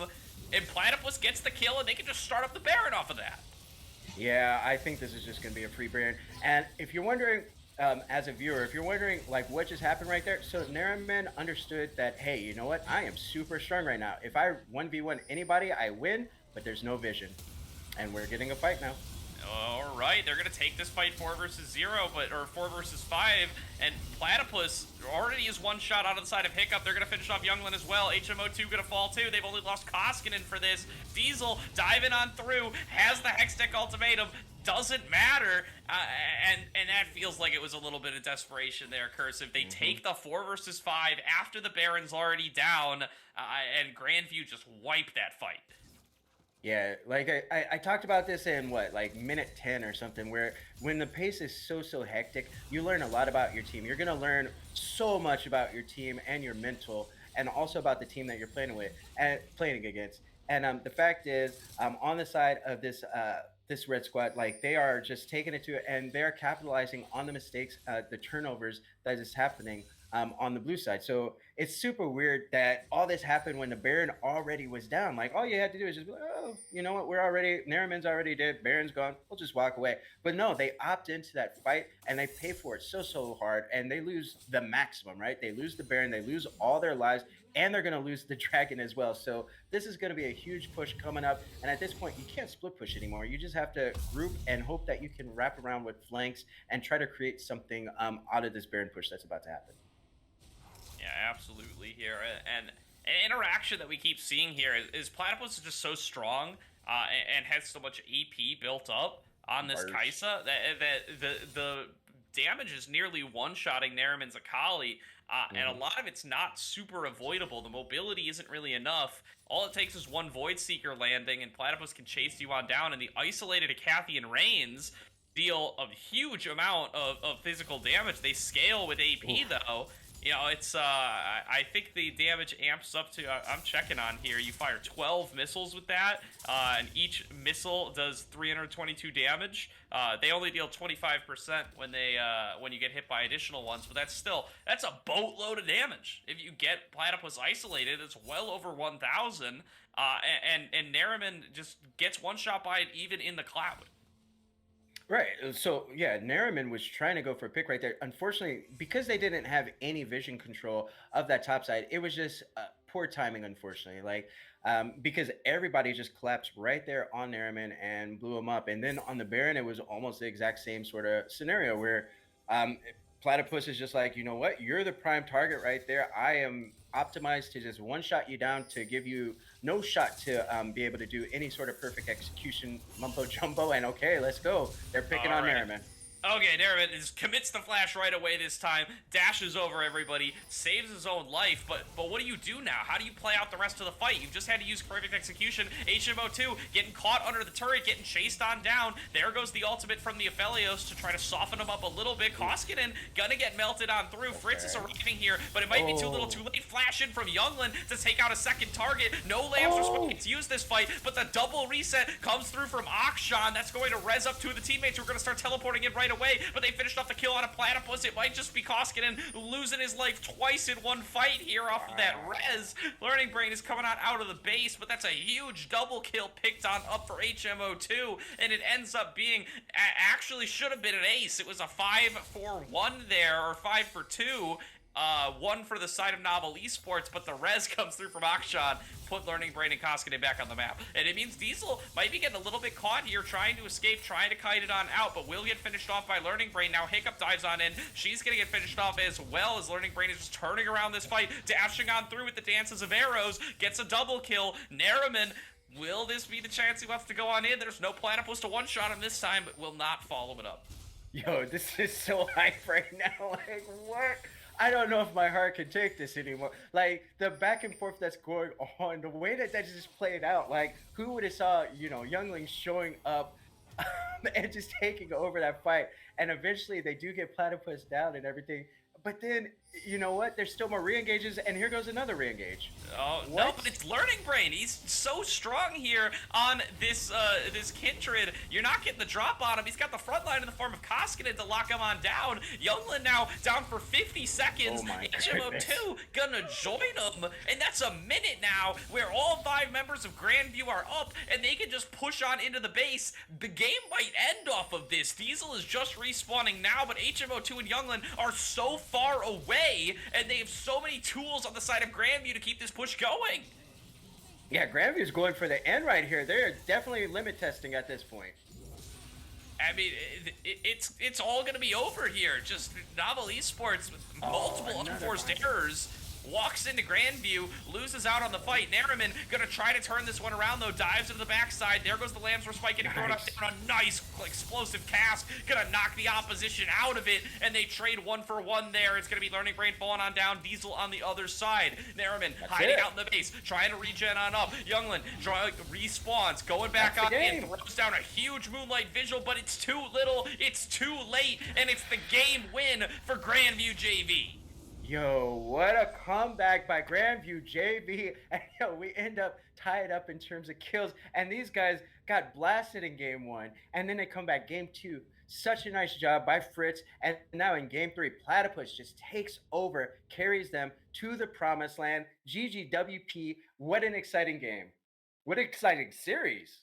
Great series there by both squads. And you know, you saw the glimpse of it in game number 1 there when they turned around that one team fight. Grandview played well together as a team, were able to execute on those 5 versus 5s, even in the complex scenarios of being down really by a huge amount in game number 1. And they show in games number 2 and 3 that they were the superior team fighting team. And once again now in game number 3, they get down by so much. Nariman's Akali is so ridiculously fed. But they outplay in the team fights. They outplay in the macro game. They end up coming back in, and they win game number 3 there in 36 minutes. Yeah, that was just such a nice display by Platypus on the Kaiser. It was a nice display by everybody to contribute overall. And every time it seemed like, you know, maybe they didn't have enough in the take, there was some sort of fight that happened, some sort of like re-engage to actually start up another fight, right? After maybe they lose it, maybe they win it. I don't know. There were so many fights everywhere, but Platypus was always at the heart of all of it. Where, you know, if you need somebody dead, Platypus was the one to do it, and everybody just supported Platypus really, really well right there, and until eventually they were able to do the same thing. Yeah, huge game from Platypus there in the final one of the night. Gets off the Senna for the first time and shows a great performance there on the Kaisa. But congratulations to the side of Grandview JV. Huge fight back there after losing the first game of the night. Novel Esports, though, showing some great stuff here in their own right. It's going to be a long season and very excited to see what else these guys are going to bring for us. We've got 7 weeks of group stage here. Gonna play everybody else in their group are both of these squads, so plenty of time left to secure your spot in the standings and a spot for everybody in the play-ins except for the bottom 2 teams. So definitely a whole lot of space to work with throughout what is going to be a long and fantastic Aegis Vanguard League season. But this is going to do it for tonight's broadcast. We will be back next week, but until then, from myself, Cursive, and Smalcolm on production, have yourselves a fantastic night.